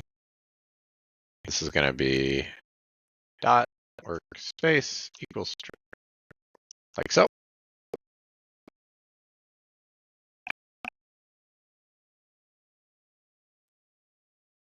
Now I shouldn't even need to import anything because that's just a top level crate name, right?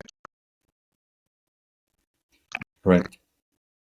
I'm not getting any Intella anything here. That comes a bit later. Like it takes a moment? Yes, first is checking and then indexing for the tooling comes I don't along. see anything at the bottom right. Yeah, I think it's not. I wish it had. Okay. But Perhaps you look, meant tracing dash yeah. subscriber. Oops. Okay, so that was just a failure. No. But the editor didn't tell you anything about it. No, it did not. Unfortunate. Maybe that's what you meant by failure. The failure to let you know this. Yeah, that looks good. Okay. Yeah, that's exactly what I meant.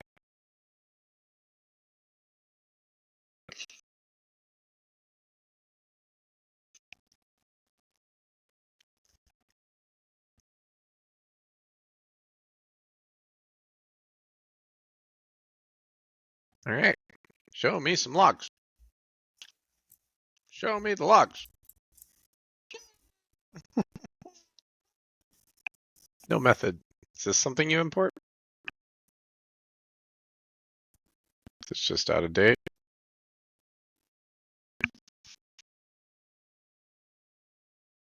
Yeah, go into the docs. 2020.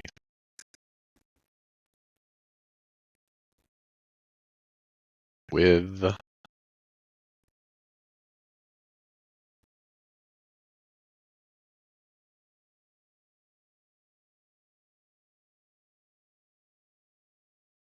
tracing subscriber font with and filter. Did you call font?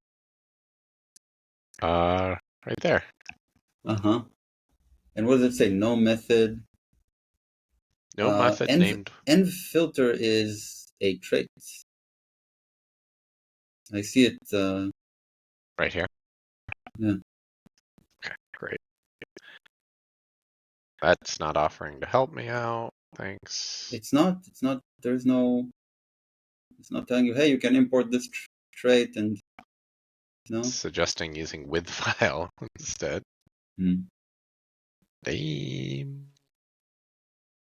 So we'll throw in a use statement. If that changes. Unresolved import. No env filter in the root. Are we dealing with the same package here? I don't have something else called tracing subscriber, do I?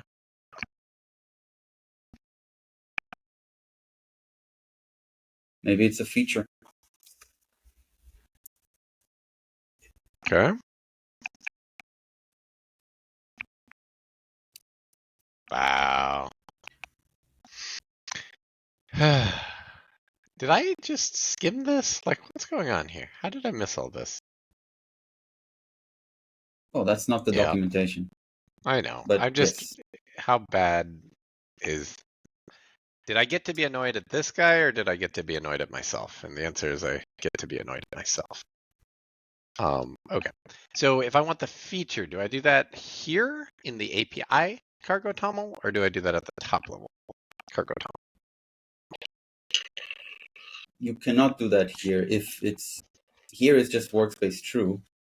I don't think you can do anything else. Okay. Workspace true probably precludes all the other things.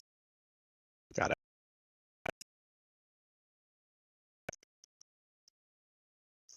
All right. Now, if we go over here, let me remove that line. Give me an error. Oh, maybe. Okay, so is that surprising you? I didn't actually need the import? No. That's reasonable. No. Okay.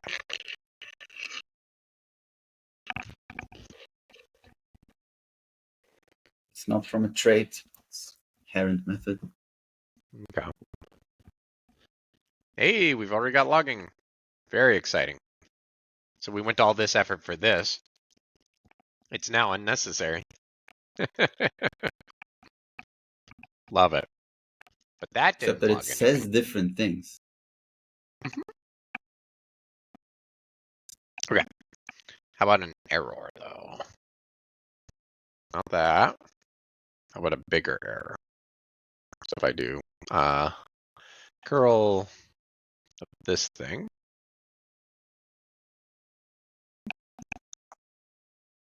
curl dash I, great. That's the 204. PS tree dash APL of this thing right here. Kill Postgres. Curl. You get another 204? That doesn't make any sense. Really? Kill dash 9? Fine, kill 9. Sorry, Postgres. Today is not your day. Now it hangs.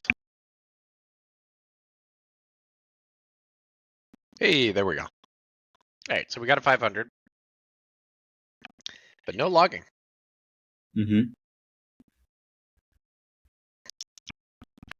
Bummer. We've definitely turned on some form of logging, but it's not the magic we were hoping for. Can we crank it up to just everything Poem has to say about the world? Remove the end filter, then we have no filter. That'll be everything has to say about the world? Mm-hmm. I suppose. Comment that line out and see what happens. This is to determine if it's enabled, so it kind of makes it seem to me like it starts with everything off, but let's see.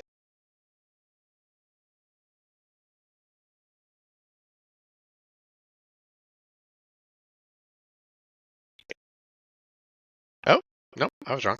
Because now we got some information from SQLX. Cool. Cool. And then there it is. Yeah, there's just nothing, right? Mm-hmm. Bummer. So what did this person have to say about this thing? Oh, I closed it.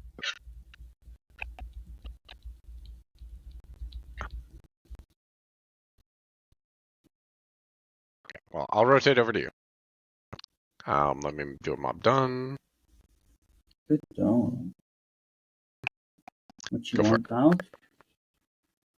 No. Go.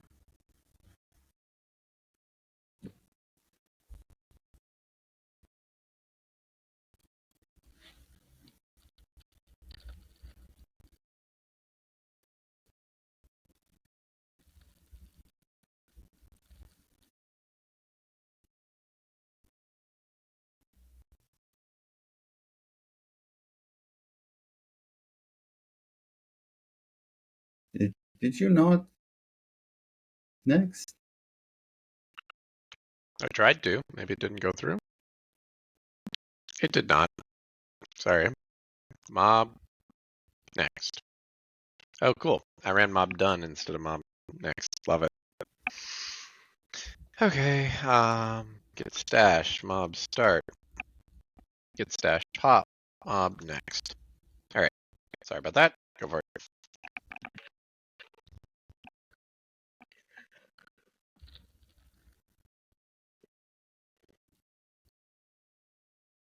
Mm-hmm. Okay.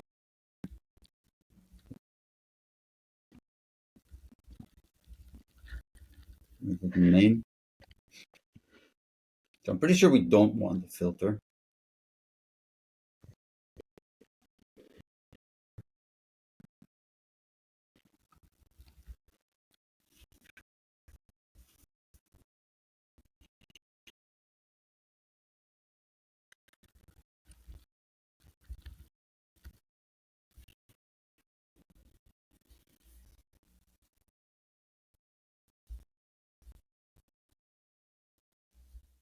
How about we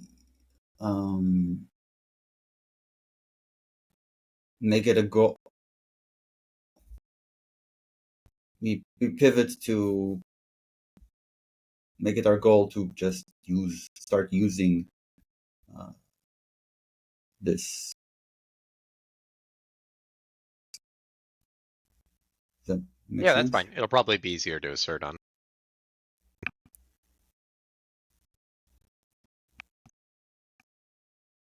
Without trying to get our errors yet to print. Does that make sense? Not sure what you're saying. Like this is helpful. This is helpful. This is helpful. And we can remove this and enjoy whatever else this sometimes logs. Okay. And also, so removing this is easy, but this and that is not the same thing. This says socket. Why does it say that?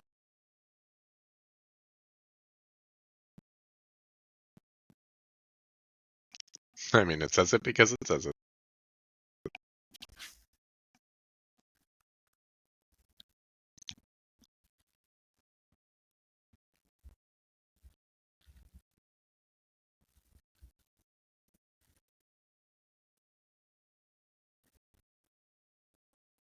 I suppose the fact that it's HTTP is obvious because it's poem and that's what it is.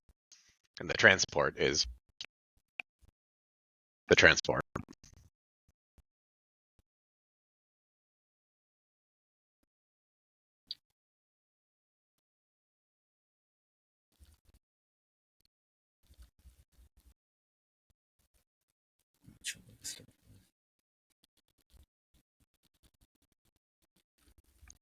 What does it say exactly? Listening. The word listening. Find that.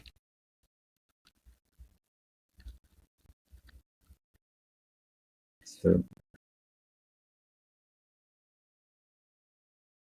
that seems like it.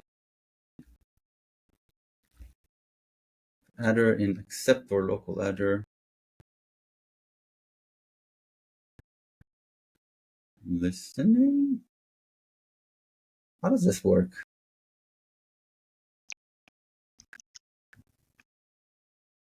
Name equals name. Adder equals adder. And then listening.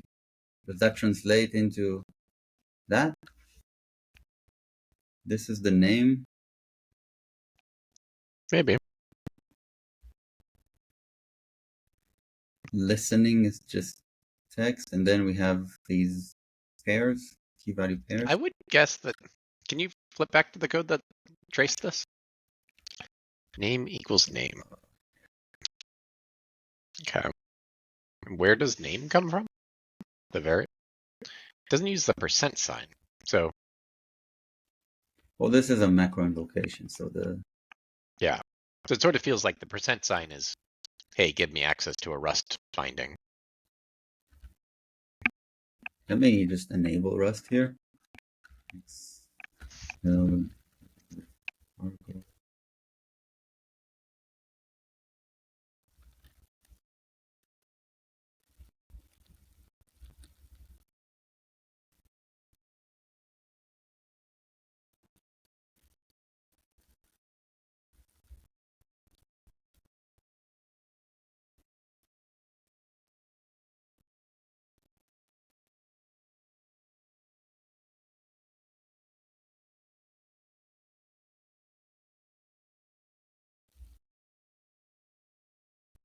Yeah, this is adder.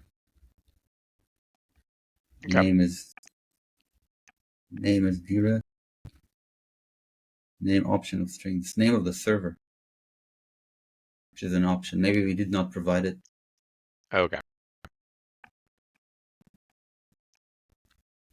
And then separately, there's some like scope or trace thingy because there's some way to filter on these things.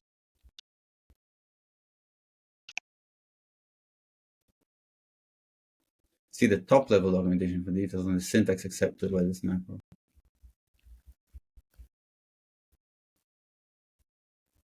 So why do you think name doesn't have a percent sign, but adder does? I'm amazed that this works. It's a link. I didn't follow that. What'd you do? This, see, the top level, it's a link, right? Oh, okay. GX, boom. Nice.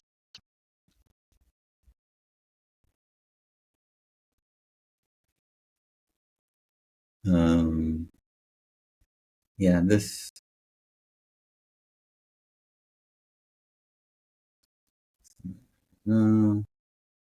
Level, repository of span. Well, what do you mean require level? They are the level. Optionally, the target and parent span may be overridden. Target. They require. Oh, span. Okay, no, this is not a level. These are, right, like the helpers. There are, yeah, like warn, like in trace debug info. Those fill in the level for you. Otherwise, what is this? Open the module path of the macro was involved in content. Yeah. Where are these key value pairs that we saw? Do you think those are not this? Mm-hmm. Fields with names that are not Rust identifiers or with names that are Rust reserved words may be created using quoted string. Wait, where are the fields? This field. Oh, we saw fields. Recording fields. Structured fields and spans and events are specified using the syntax. Fields are separated by column. There you go.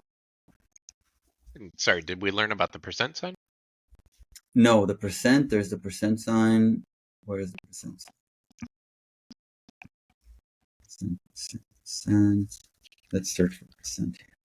The percent sigil operates similarly, but indicates that the value should be recorded using its display implementation. Oh, debugger display. All right. This is debug this.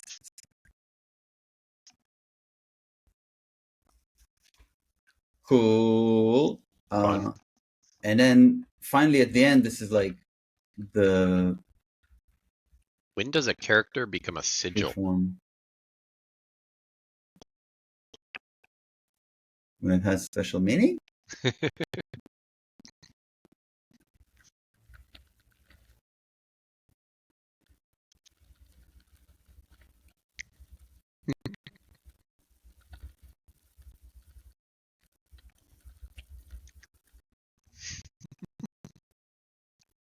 Special symbol and prefix to denote a specific meaning, role, or type of variable. Blah, blah, blah, blah. There's an answer to every question, Jeremy.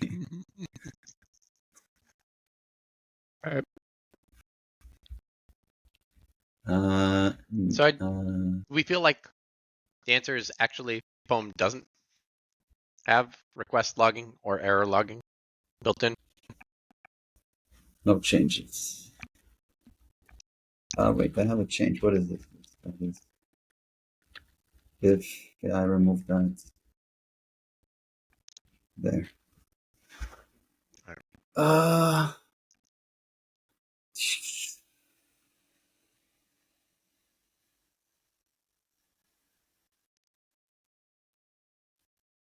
about we turn that thing on and then come back to just do whatever it gives us by default and fix that socket strangeness. Fix it? I mean, that's not a line of code we own. What do you want to do? Why is it? Maybe we're using it not specifically enough. What are we doing there? Like, how do we provide the address? It's a TCP listener, our acceptor. So why would it say socket? it's a socket. I don't know. It's not the wrong word.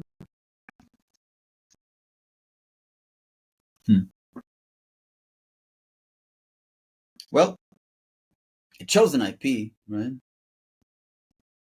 So maybe we can accept it. So let's remove the server started thingy, our own, line 42.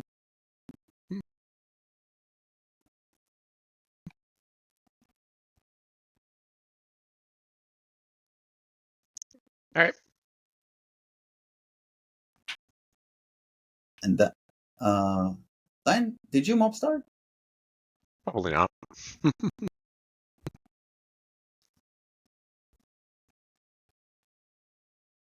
Thank you.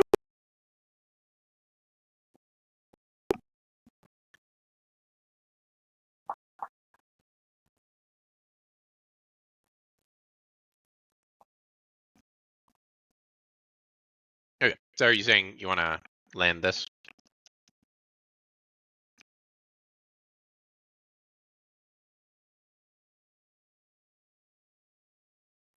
Which is basically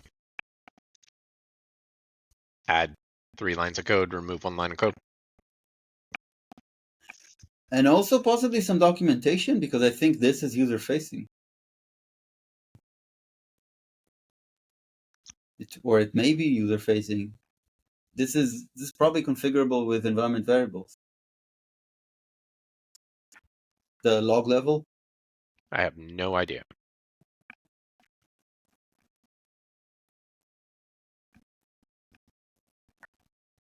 Let's see.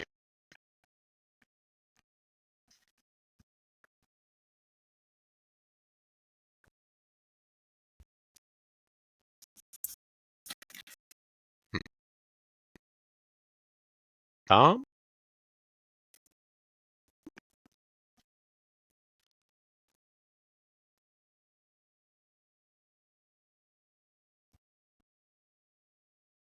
LLM it. Sure.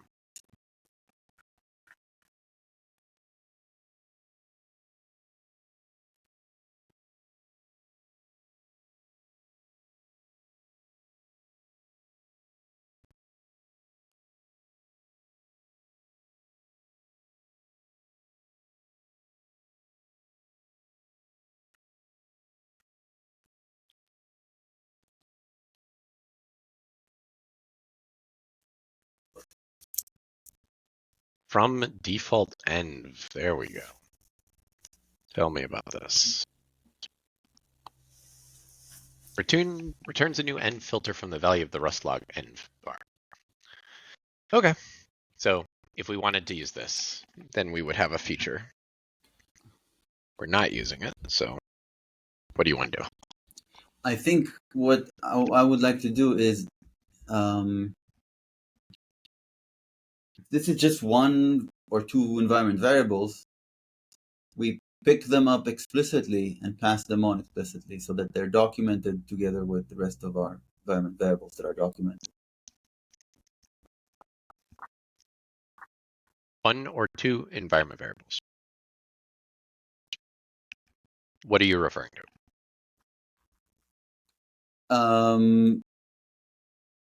So this is about filtering, right? It's all about filtering. And it's just some string that can be used to describe filtering, right?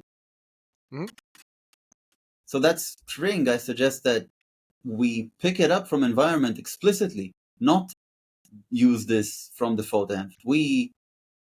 Because A, we want it to be documented. B, I don't want it to be Rust logged. Yeah, you're gonna have to tell me what's idiomatic in the Rust universe. So I don't think our users care that this is written in Rust. Okay. I mean, they might, but not necessarily, right? So we should provide. I mean, like the semantics of this string are gonna be specific to this grade. Yes, and that's okay. So our users are gonna be burdened with knowledge. with knowledge that is heavier and more specific than just it's written in Rust. It'll be it's written in Rust and it uses this specific crate that you've never heard of.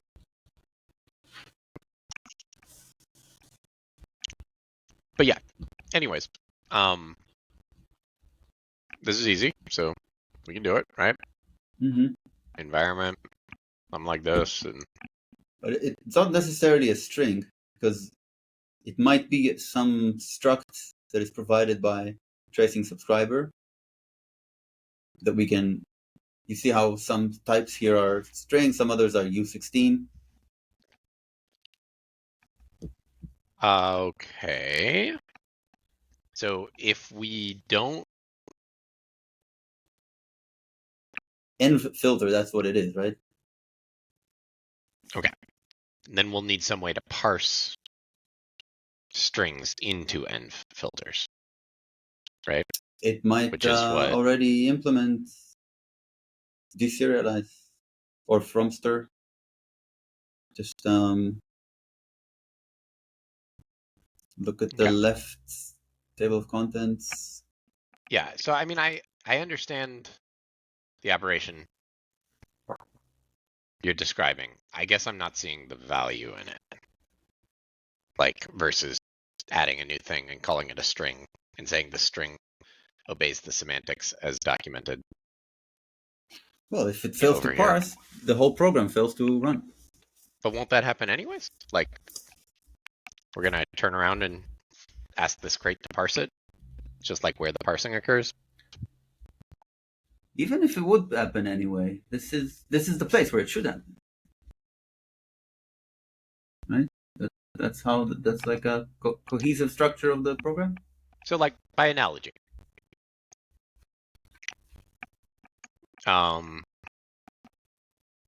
this database URL, like, it's a missing feature. It has more semantics than just being a string, right? Sure.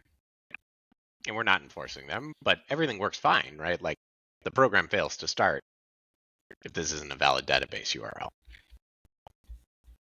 So, like, by no means, yeah. I'm just trying to do things the right way, not saying it's the only way. I guess I'm just debating right here. Like, I don't think there is a right way. I'm not saying you're wrong. Fail early. But we're not going to fail any earlier is the point I'm trying to make. Like, we're going to fail. We're going to crash at boot up when we parse the string. So it's like, I'm just not, this isn't like a hill I want to die on or anything, but I'm just like, and I'm not saying you're wrong. I'm just saying it sounds like strictly more code. And to me, more code is a bad thing. I'm not sure it's more code. I'm not sure if I'm looking at imagining the alternative. I'm not sure it's more code. Okay. Well, let's try to do it. Tell me what to do.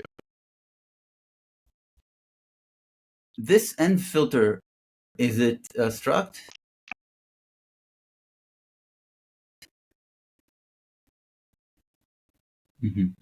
And does it implement fromster on the left? You can call and fromster. Fromster is its own trait. Oh, okay. Got it. So I think all we need to do is to put that struct there. Okay. Not where the port is. No, this is. Oh, you added a new one. Yep. I get it.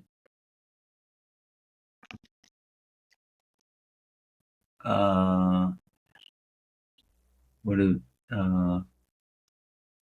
Okay, that's enough noise. Thank tracing. You. Just trying to get the import here. Not offering anything reasonable. Feature available on crate features and filter instead on. But we've already turned that feature on, right? We did? Yeah, that was. We banged our toes against that a moment ago. Oh, it's a different crate than you're in? I don't think so. Tracing dash subscriber. The file you edited. Oh. Okay. Good point.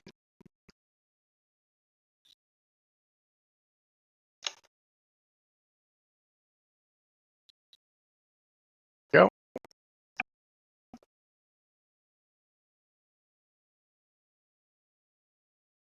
There we go.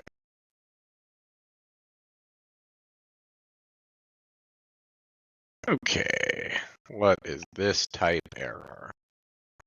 Does not implement serde deserialize. Implements from stir, but not serde deserialize. Mm-hmm. Does it not support serde? Serde is not mentioned on this page. Mm-hmm. So the question is, how do we? I think we're going to have to like create a wrapper, a new type brand filter that implements that will derives deserialize using from stir, something like that. Yeah. Okay. And so now we're at the point where we're writing more code than the alternative. So does that change your opinion about what you want to do here?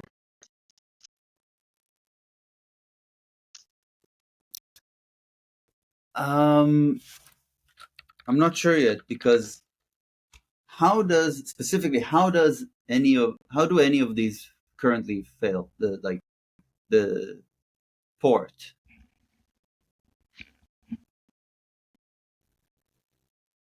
If it's a string that can't be deserialized into a U16, What does the user get when any of this fails? Let's find out. I don't actually know. So run API, util run API. Does this specify a port here? All right, let's make it some weird port. This is not a number.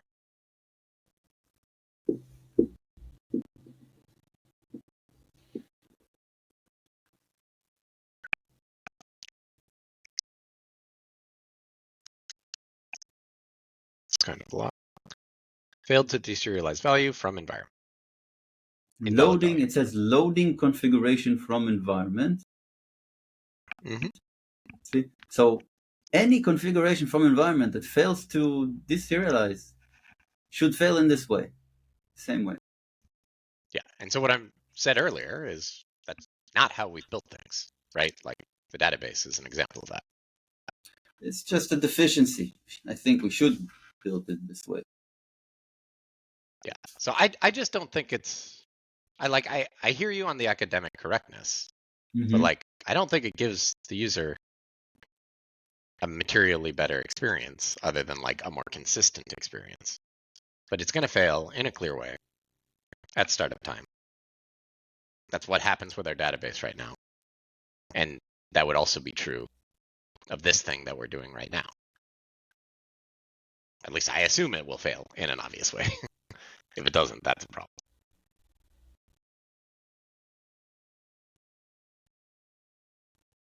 So anyways, I wasn't trying to like climb up on this hill and die. I was just trying to ask, now that we're talking about writing more code, does it change your opinion? No, I think Rust is verbose, and this is probably the right way to do this. All right, let's do it. Okay, so we're gonna write an impl deserialize for this thing. I would ask Claude, like, what's the straightforward way of implementing sturdy deserialize for a struct that implements a struct that we don't own. It's important to say that we don't own the struct. Serde, I don't even know what this is called, deserialized. I'm just guessing.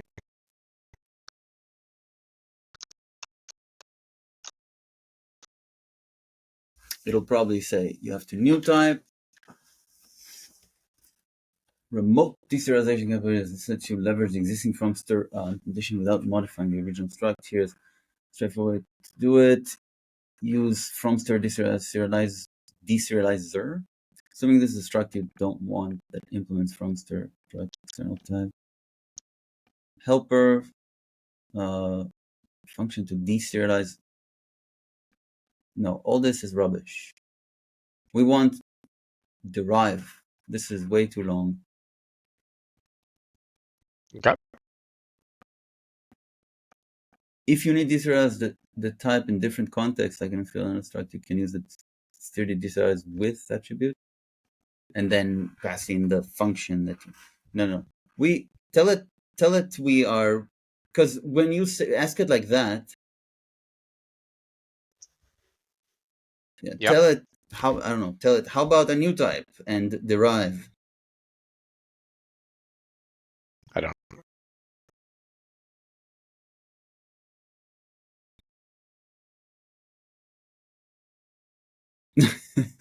Even more elegant, because we had an elegant solution.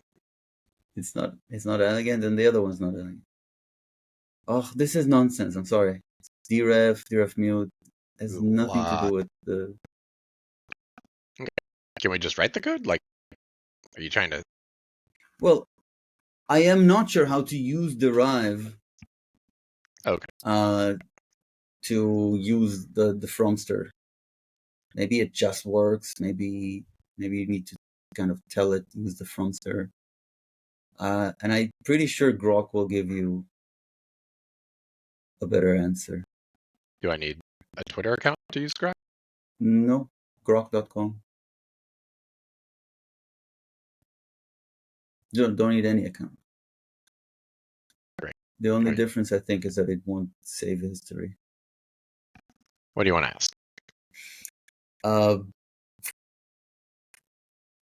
How do I implement deserialize for a struct that I don't own and that implements fromster?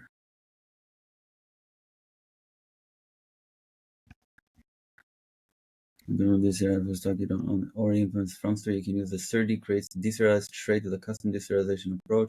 So you can directly implement deserialize for a foreign type due to Rust's orphan rules. You can create a new type wrapper or use a custom deserializer. This is a good answer. It's at least started that way. Okay. Here's how you can do it using a new type wrapper, which is the most straightforward approach. Steps: create new type wrapper around the foreign struct, implement deserialize for the wrapper by leveraging the fromster implementation of the original struct, convert the wrapper to the original type after deserialization if needed. Example code: suppose the foreign struct is foreign struct from a crate and implements fromster. Here's how you can implement deserialization. Okay. Well, this is just like pretend this is a foreign struct, right? So we have fromster for it, whatever implementation, right? And then we have a new type foreign struct wrapper, and then it is deserialized with deserialized fromster, which is surprising to me that you need you'd need to create a function for this. I think it's probably also wrong that this is the simplest way to do it. Yeah. And at this point, I would look at the SERDI derive docs. Okay.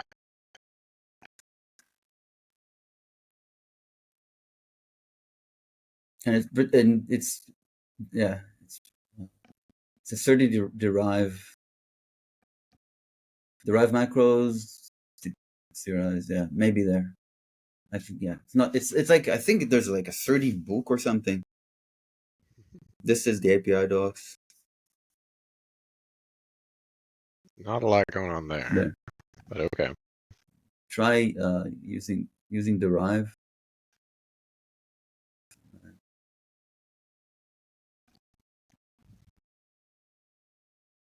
Mm-hmm.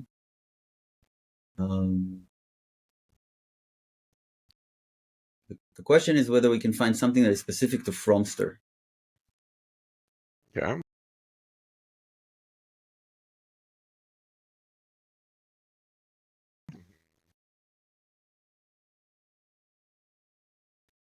There does not appear to be a search on this thing. Oh, so another completely different approach would be, we're using config. Mm-hmm. Maybe config can be told, hey, this thing has a Fromster. Don't use deserialize, use the Fromster. That's another. Even telling it to use deserialize. That's probably the default. Okay. You see that some, like line 15 has like a config directive on the field. Yeah. And I think I'm just confused. Like, why is it hard for us to just write the deserialize implementation? Like, wouldn't it be one line and just use the from stir implementation? Don't. The signature is probably like a little bit more complex than you might expect. Okay. But I never did that. Like, I mean, what is the signature of the deserialize method? With this thing? Oh, you've got like some deserializer. Yeah, which is not terrible. You see those lines there. If there's a chance that this is actually correct. Okay. So there's like, you're dealing with this deserializer thing, converting it to a string is some incantation, and then like massaging errors is the other half. But yeah, I mean, I guess we probably don't need the serialized side. Mm-hmm. But okay. All right. So like this might actually be the code that I was just talking about. The so-called one line of code, which is actually more like 30 or 20. Oh, this is the Claude one. Yeah. Okay, so I can't remember what we were doing before I asked that question. There's the approach of looking at whether config can be told, hey, look, for this use Fromster. I would check that because, yeah, I would go to see that.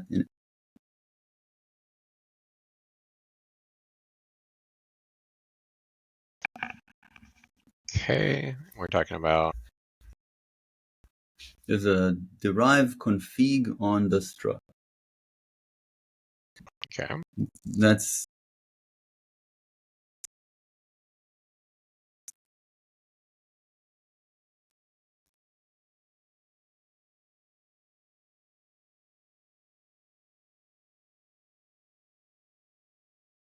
Okay, nested fields, we're not doing any of those.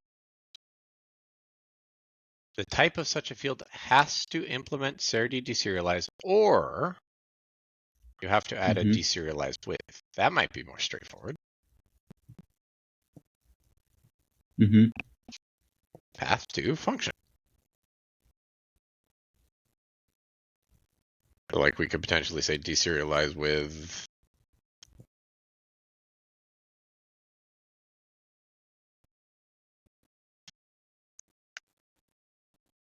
and this would be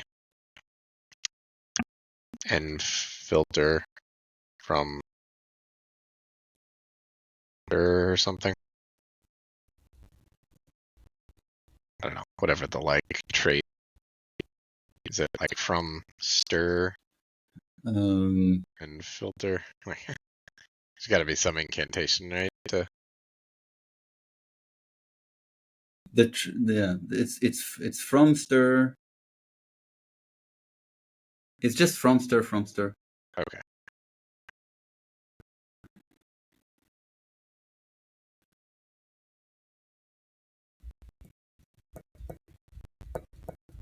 I don't think it's in scope. Qualify. Okay. All right, expected. A function that takes a config deserializer. Instead, we found a thing that takes a stir. Okay, but maybe we can write such a function, and that would be a simple function to write.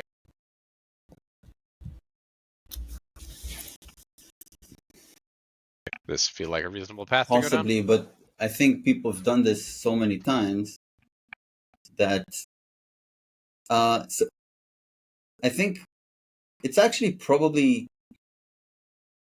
like trivial. I think that's how. I think there's no. So make a new struct, and just a new struct. Call it like struct serializable and maybe filter. just env filter. It'll be the local env filter, and we don't import env filter. And give it tracing subscriber and filter inside. This needs to be qualified. Yep. That's gonna be tracing subscriber and And remove the use. Yeah. This deserialized width is going away. Mm-hmm. Okay. Now derive deserialize on that.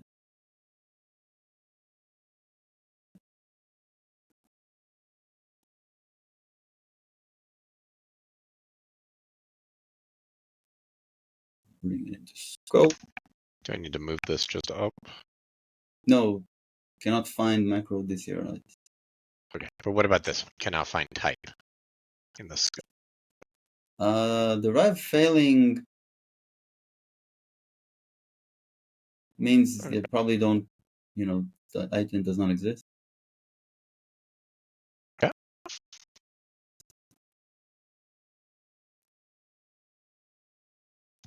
Trait bound tracing subscriber and filter is not satisfied. Consider adding derive your tracing subscriber. Yeah, well, I can't do that. I didn't write that. Mm-hmm. For types from other crates, check whether the crate offers a SIRD feature flag, which it does not. The following other types implement trait deserialize. Thanks. And now we need to tell it how to deserialize this, which is okay. So implement it ourselves. Yeah. Take a look at the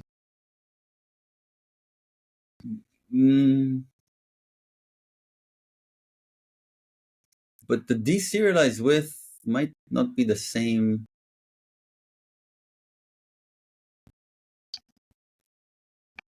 Signature as what we saw for config. Or maybe it told us that it's the same. Didn't it in the documentation? Said it was similar to, not the same as. It says it's like. Like, go there. Follow that.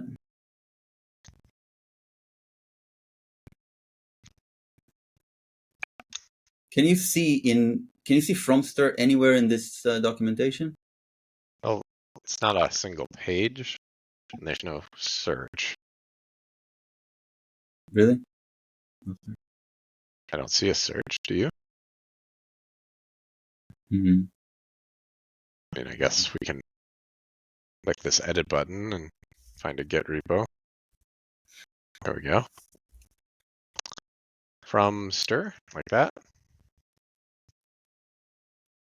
There we go. But we are going to use types from stir impl. Deserialize with deserialize from stir.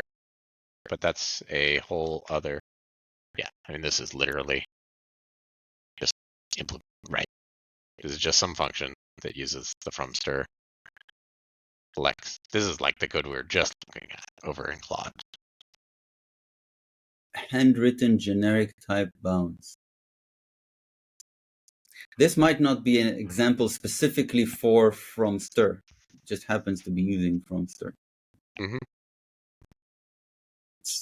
see some other results? No. Lifetimes. What is string or struct? Here. That maybe. What is that?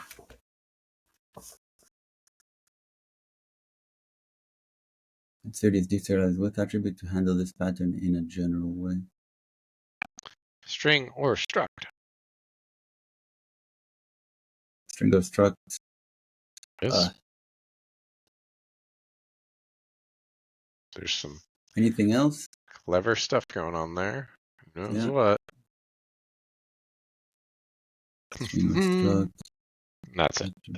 This is like the rendered versions of. Oh, but there are like 8 more matches in other places. But it's all in the string order. If we want to keep looking, I'm going to clone this thing. But what are you feeling? I feel we're missing something. Okay. Not like, we need to write some boilerplate that everyone else writes. Missing something that some others have found and do. Because that's what Fromster does. Deserializes. It's like no way that Serde doesn't. Even if Serde itself does not, which would be surprising, something. Oh, let's check the issue tracker.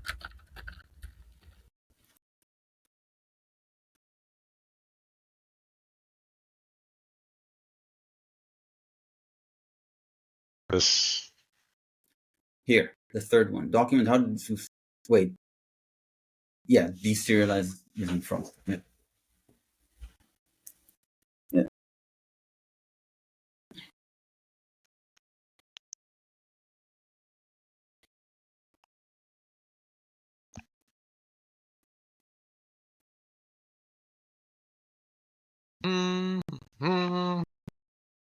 Bump.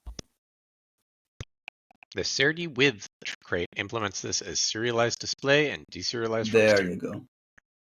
Right. Great. Shall we use it? Yes, please.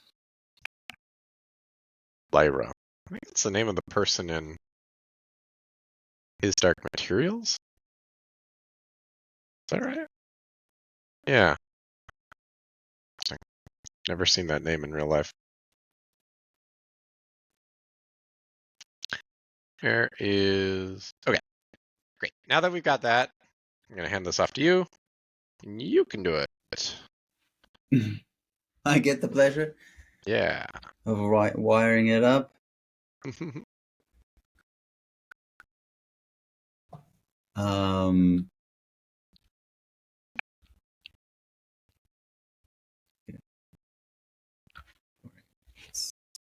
This chat is annoying. I would prefer if you do something else. Oh, what's the problem with the chat? Because if I don't answer the messages, keep changing the title bar window. What does it mean to answer the message? Like you got to respond or something? No, I just got to go here and open the chat. And not only open the chat, because there are multiple chats. So I got to open the chat, click on this chat. Decide not to upgrade the plan. Don't you want to be a professional? I don't. Oh, there's only studio chat. I get it. By the way, I'm already paying for this, right? Like this is the additional plan. Pretty obnoxious. Greater plan. Okay, where's my? This is start, and we said Serde with. Is that the crate? What I just opened? Lyra recommended it. Lyra. Let's follow Lyra.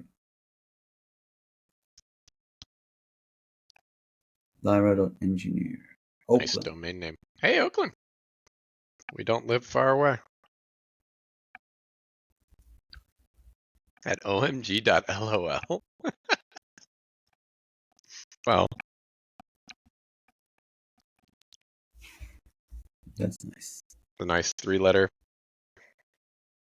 domain name or 6-letter domain name. So this seems like a good. This has 44 contributors. See, this is what I mean. There's something that everyone does, and it's not trivial to find, but you can find it, and then you can use it. Now we're in the then know. You have, code that is not terrible. Okay, 30 width is going to be added to the cargo toml here. 30 width. That. I don't know sorting, so that. Sorry, Alexander, I'm in a working session. Okay, and then we need 30 width in API config, cargo toml.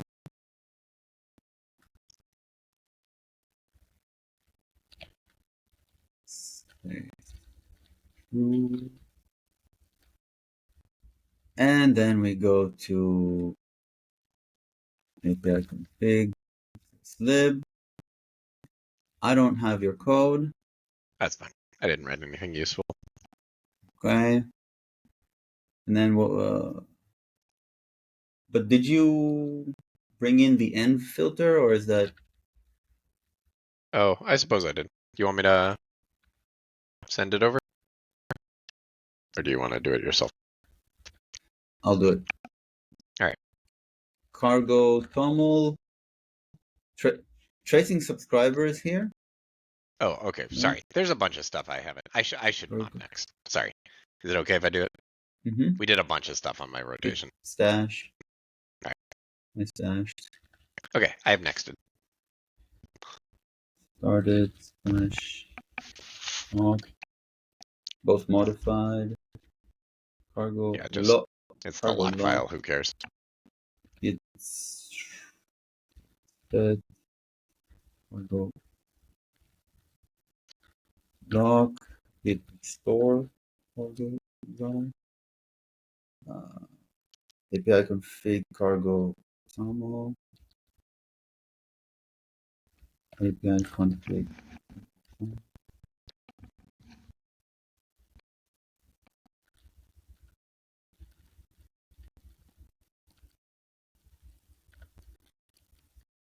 Cool. API config source lib. What's going on here? This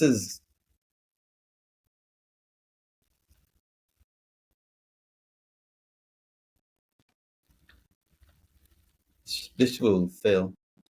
Okay. Need it not fail, but failing is good for now. Okay, we don't need this. We do need that.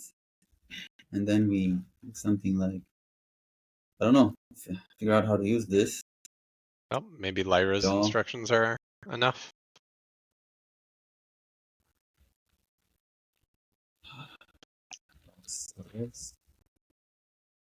How do we API reference? Fancy about it, that's fine. This crate provides custom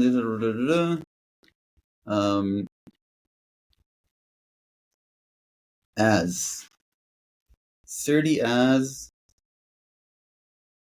derive. I don't know how this works because I guess, yeah, that's interesting. Never saw this before. Derive deserialize. The bug is not bad. And 30 width. The 30 as display from stir. serialized with display, deserialized with from store. We don't really need the serialized, right? So they're like this is advanced. Okay, we'll go with the simple one. Display 30 as that works. And then what? 30 as display from stir. Here, 30 as, right? As display from stir. Something wrong differently here.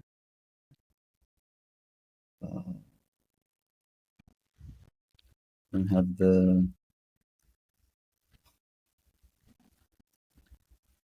these. Whoops.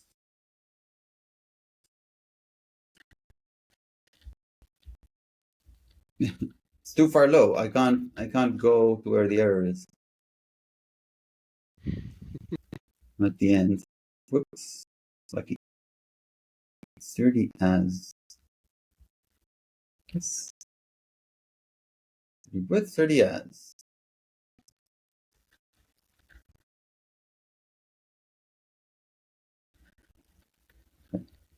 Next week. Probably did most of it. All right. Display from stir.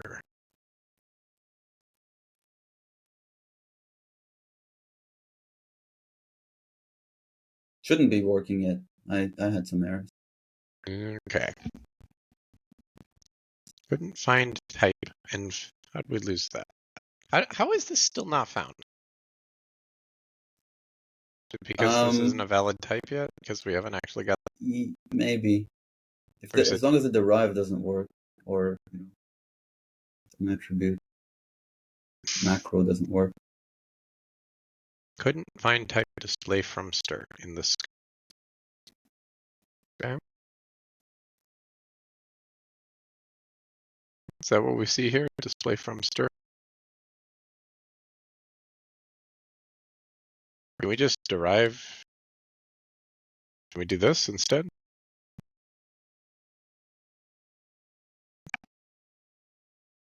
Surdy with is not surdy as, is it? What are we? Is the crate called surdy with? Surdy with, yes. Okay. I guess the difference here is this is with a struct we own. Okay. Got it.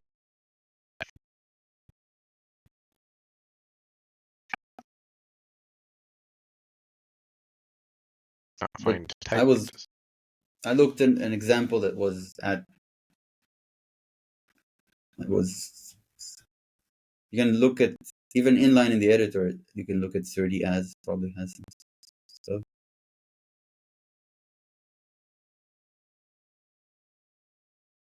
There, display from stir is okay. Does this need to be a named field? No, the point is it's imported. It's in scope. Display from stir. Got it. Okay.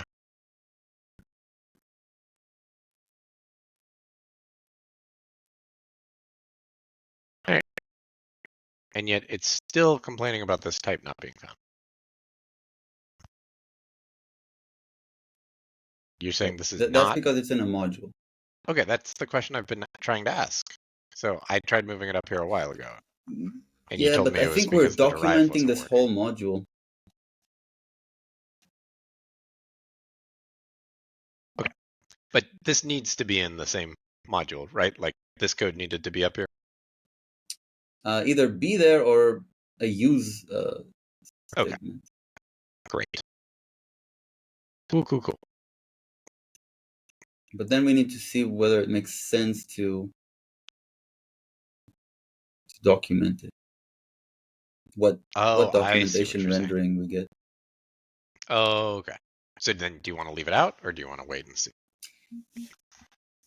Yeah, let's see that it works first, and then let's see the docs. What's happening with the docs? Okay.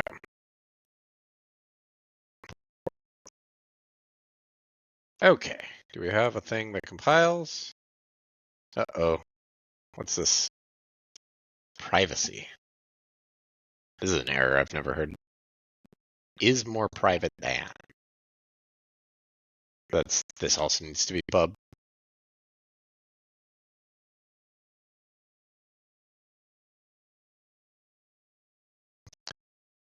And then we need to use this thing, which is going to be over in main.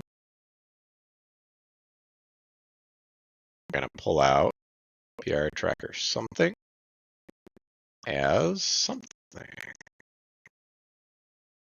And we're going to use that here. Dot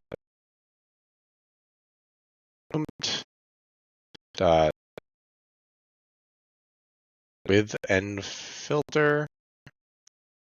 Oh no, with and filter. That's going to be something. I guess we can just call this filter and filter.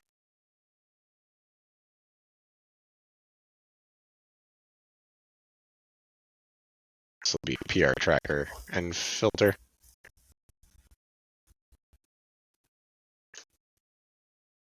It'll be log. Is it like tracing and filter or log? Yeah, probably tracing. Okay, yeah. Let's go tracing filter.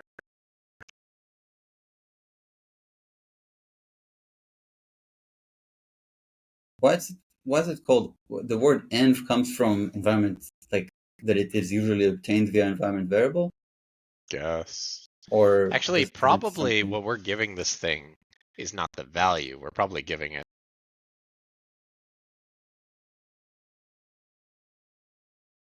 Yeah, no, I don't get it.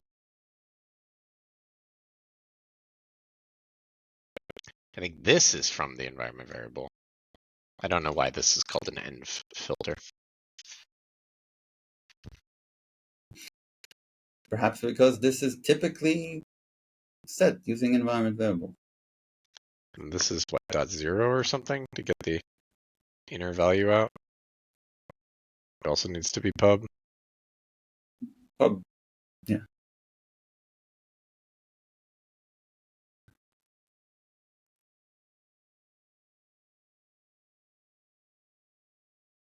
Field 0 is public. It's private, but it says public here. What's going on? Okay, I reloaded the file. Saving. All right, that kicked it. Okay, so that might work. API, util run API. This should complain that we haven't specified this or something. What's going to happen? Maybe empty strings acceptable.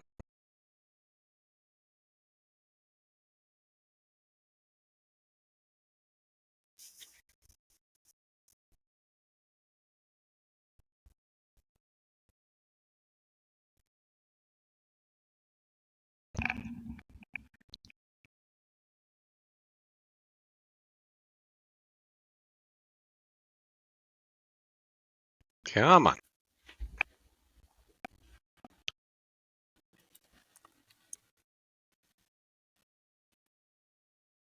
Okay, so config is maybe being particular.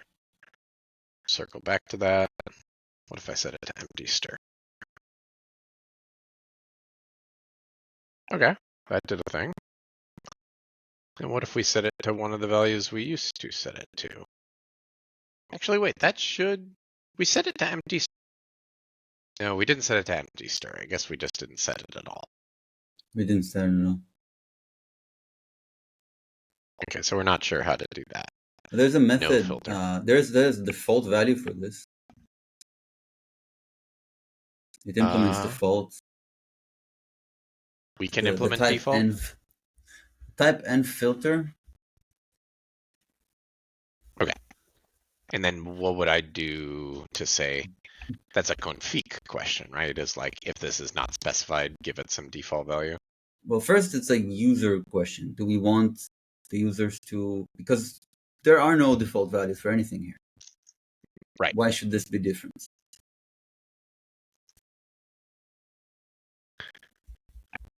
Because it's not a critical part of running the application. Okay. Won't be a breaking change. I'll take it.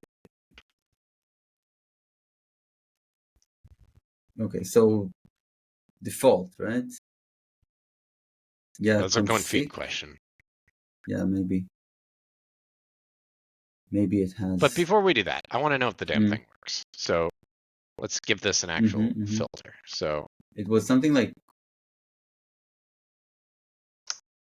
poem equals choice. Okay. That's like a category and then a level. There we go. Okay, so that works. Wonderful. That feels good. Let's figure out how to do a default. And I will rotate. Go for it.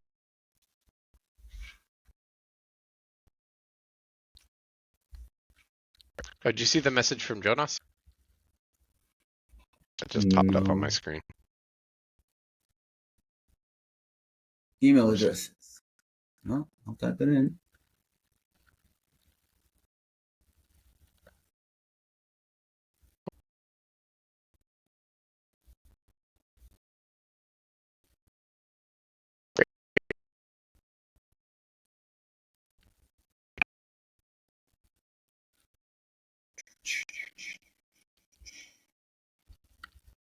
What's going on here now?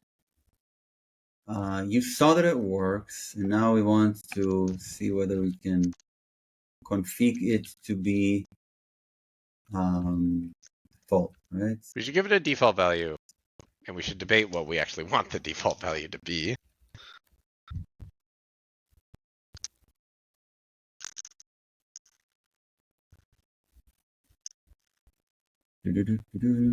Default. Default. Love it. Straightforward. Love it, love it. So I don't know what the default is, but this default. Can it be all crazy? Oh, do we give this a string value or an parsed value? This is a string. Where did you see that in the docs? I just here. Like here, it's not a string; it's an int. It's a literal. So maybe it's an expression. Yeah. So then we should give it the struct, right? The end filter struct. Possibly the default for it. Like and not this one.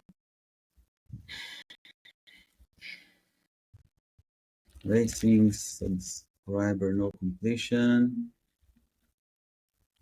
And filter. Well, that's not the right type though, because we created a wrapper type. Well, then we can do default.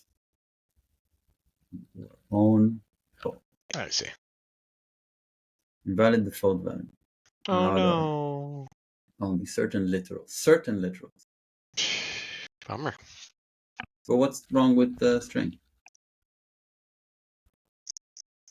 Are you asking me? Or are you asking the compiler? Yeah, because if it's a string, it'll probably be serialized into that. Deserialized, I guess. Yeah, sorry. Yeah, that's weird that it would like sometimes parse these things and sometimes not, but if it works, it works.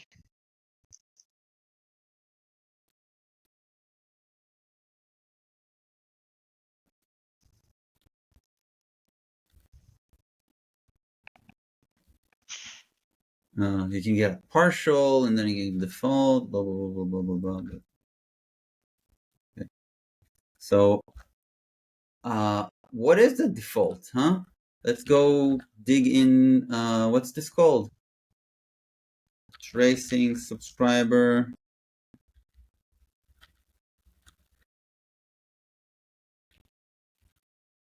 It's called what? Env filter, and then default. There's an associated constant here.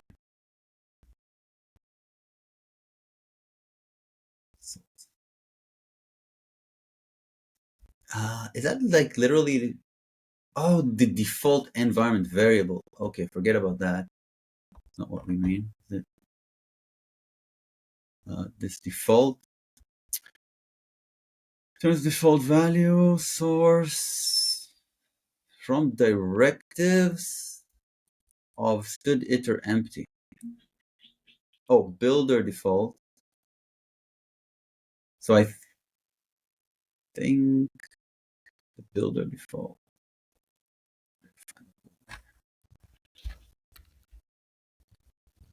Builder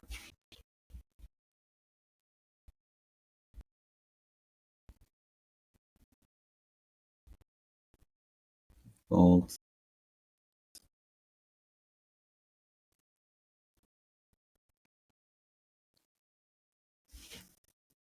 Pretty much none. But you said that empty string did not work in the sense that it did not print things we wanted it to print. You and I were both looking. I think it didn't do anything. So let's forget what the default of this thing is. What do we want the default to be? How does this work? Right? Like what's the syntax? Filter consists of one or more comma separated directives which match on spans and events. Each directive may have corresponding maximum velocity level, which So it's like like when we saw poem equals tracing, the tracing was the level, and the target was poem. Yeah. And there should be a special target, which is like anything. Maybe asterisk equals trace. For more information on targets, metadata documentation, target, maybe overridden, target. Okay, drop. In Rust racing wait, what's like the most verbose? What's in filter goals?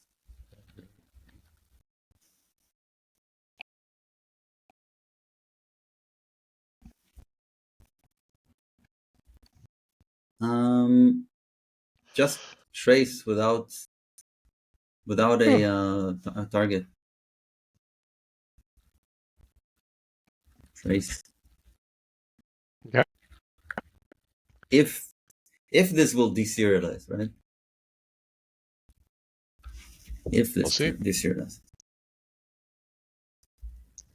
I'm still confused that this API will like sometimes just use the value and sometimes deserialize the value.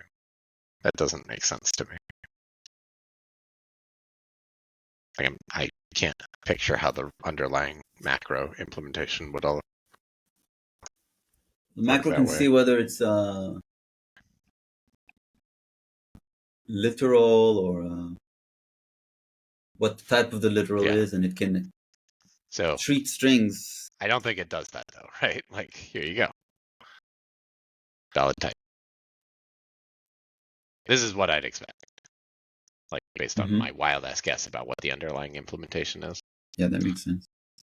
So what does that mean that these cannot have? But like there should be a way of saying, yeah, the default should be the default for the type. Yeah, that would be nice. And does that not? If you just remove the default, can we? Is that because type now it we does? didn't have a default before. Fair question. Mm-hmm. Fair question. I mean, this is just going to run. This isn't interesting. Let me let it compile, though. Okay, cool. And boom. Yeah, that doesn't do How it. about default without the equal sign? Expected equals. Uh-huh. Okay, read more config, because this doesn't make sense, right? Like, this should be a default, such a default. The required value with option. An optional. We make it an option of that by making an option of that. Got it. Yeah, but then on the usage, it's an option. So you don't need to use. You can remove the default. No, we do want the default. Okay. I think now it's an option. So the option has a method or default, I believe. Unwrap or default. Okay. Love it. Yeah. Love that. Okay. Very cool. This should be loggy. Loggy, loggy, loggy.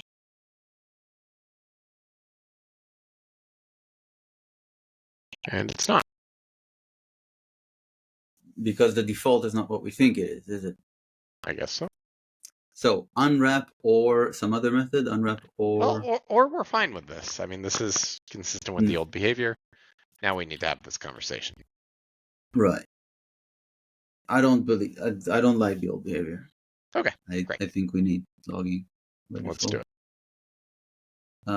But it does not necessarily trace. Maybe info. It's more reasonable. Sure. Okay, so we're done looking at config. Done looking at config. Now we're asking about, we're done with Surdy, we're done with this. Goodbye, Surdy. Just try... Oh, you want to see how to make I was just closing all tabs. What do you want to look at? The simplest way to make an end filter. You could try in the editor. You might bump into it. Right? You want something like unwrap or... So what did we have that gave us lots of logging? Was it this? Sure.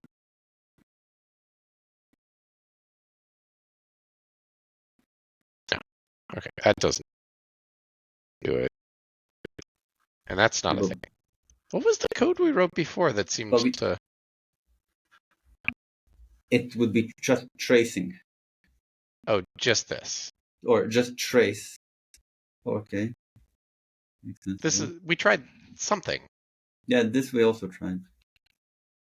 Okay, got it. Cool. Okay. And with and filter seems to... But then you can say trace, and that does similar behavior.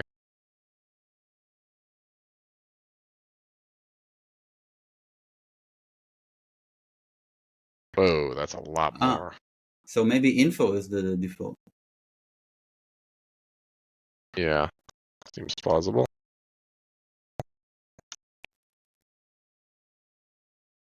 Very cool. Very, very cool.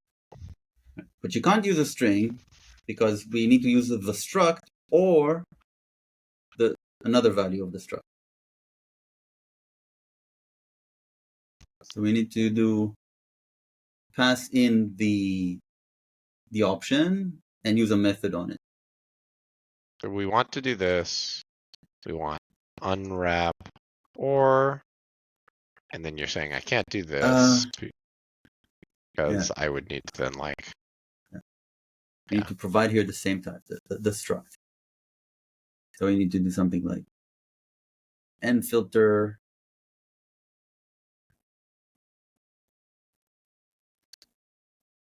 But it's so this is not, and then we have to The problem with that is that you have to wrap it, because we are wrapping an option of our end filter new type.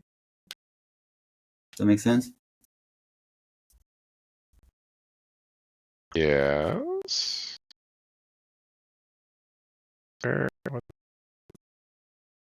So I don't see what the problem is with this code.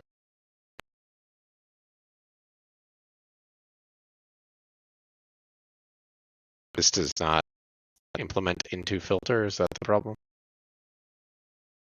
And filter is not a function. Oh, okay. I thought that's how you constructed structs. How do you construct? Yeah, structs. If this was like the field of a, not this struct.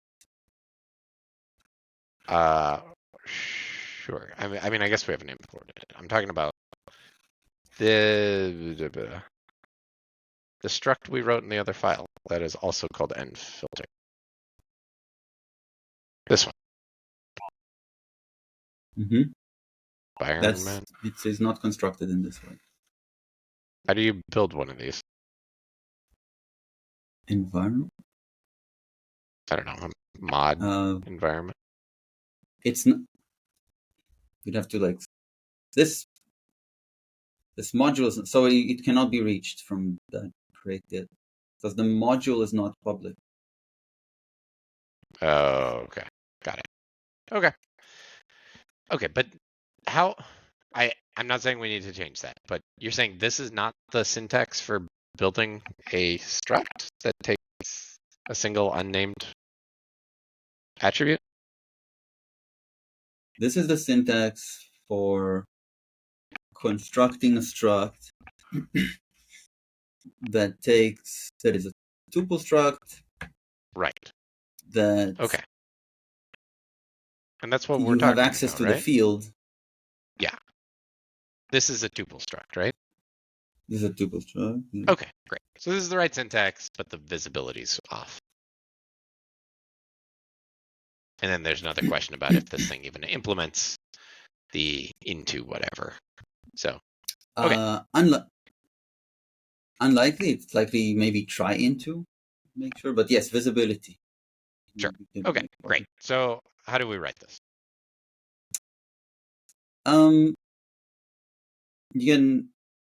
You can take it first, fix the visibility in that module. Okay, so you want to make this thing visible? I would put it in the root of the file and then import it in the module here. How would I do that? Yeah, use super. Got it. Okay, lovely.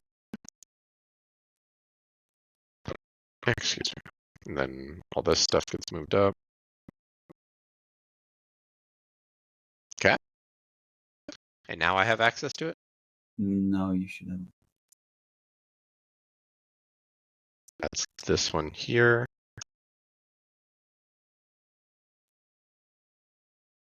Is the field public? Field public? It is. Yeah. Because we're doing .0 on it. Mm-hmm. Trying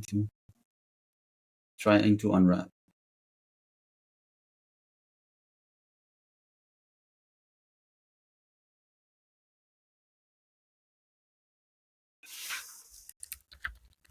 Boom. Okay. But also maybe we can just build one of these directly. Use It says use into. Well, it seems like it's infallible. Strange. Like it doesn't check. It's infallible. It's like it's on you if you pass in a string. Doesn't so. make sense. Kinda strange. And then how hard is it to just build one of these? Like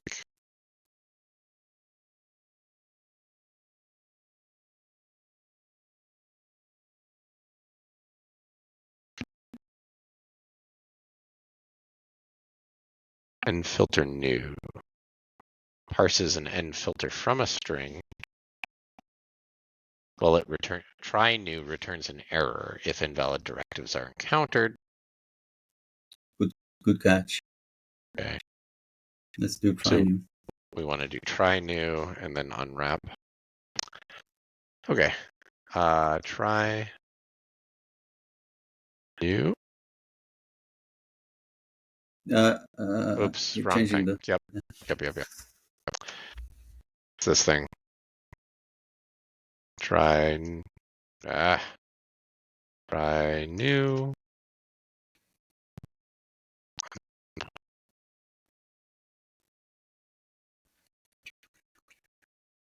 Okie dokie.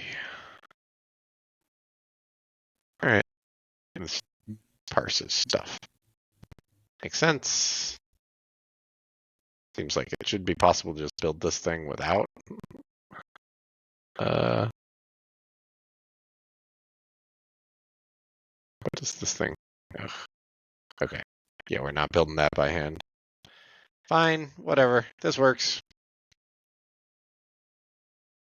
There we go. If we run it with no arguments, we should see some tracing.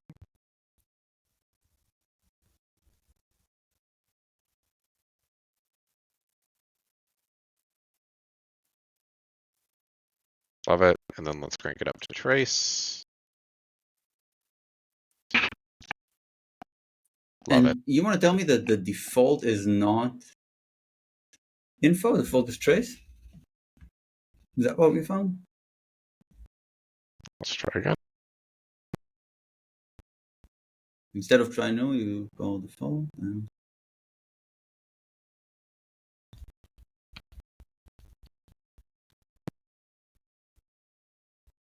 Yep.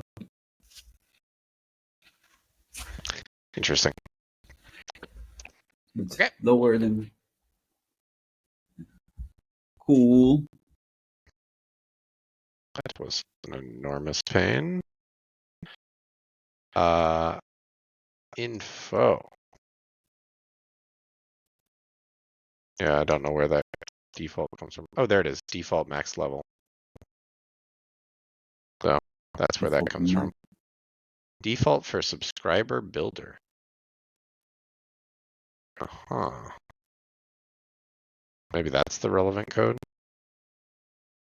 There's also this log internal errors, which is now distracting me. I guess that's if something goes wrong with the formatting of the log messages or something. Okay. Subscriber builder. So I guess that's another way to build one of these things, but that's a subscriber, not a filter. Okay. All right. That sounds reasonable. Right. We're building a subscriber. To build it, we need to give it a filter. All right. I feel good about this. I feel fine about this. Okay. We're going to call this done. Let's look at the build documentation now. Oh, right. Speaking of. Okay, so we're going to call this tracing filter. I think we need a markdown with it. We can just document it here in line because it does not show up anywhere else. These markdown files are for purpose of. Yeah. So do we want to add this to the Nixos module?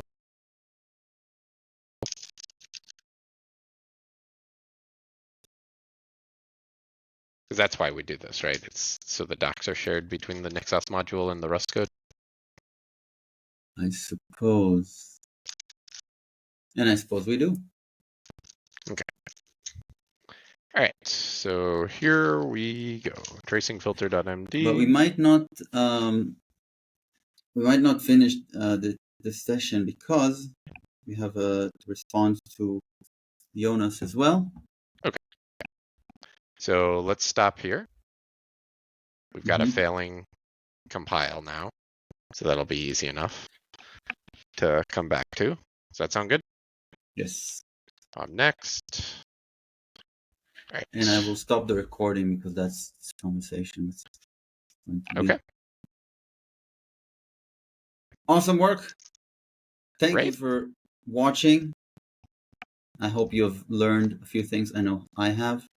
Please like, share, subscribe, and even sponsor. But me, sponsor only me. I'm the one who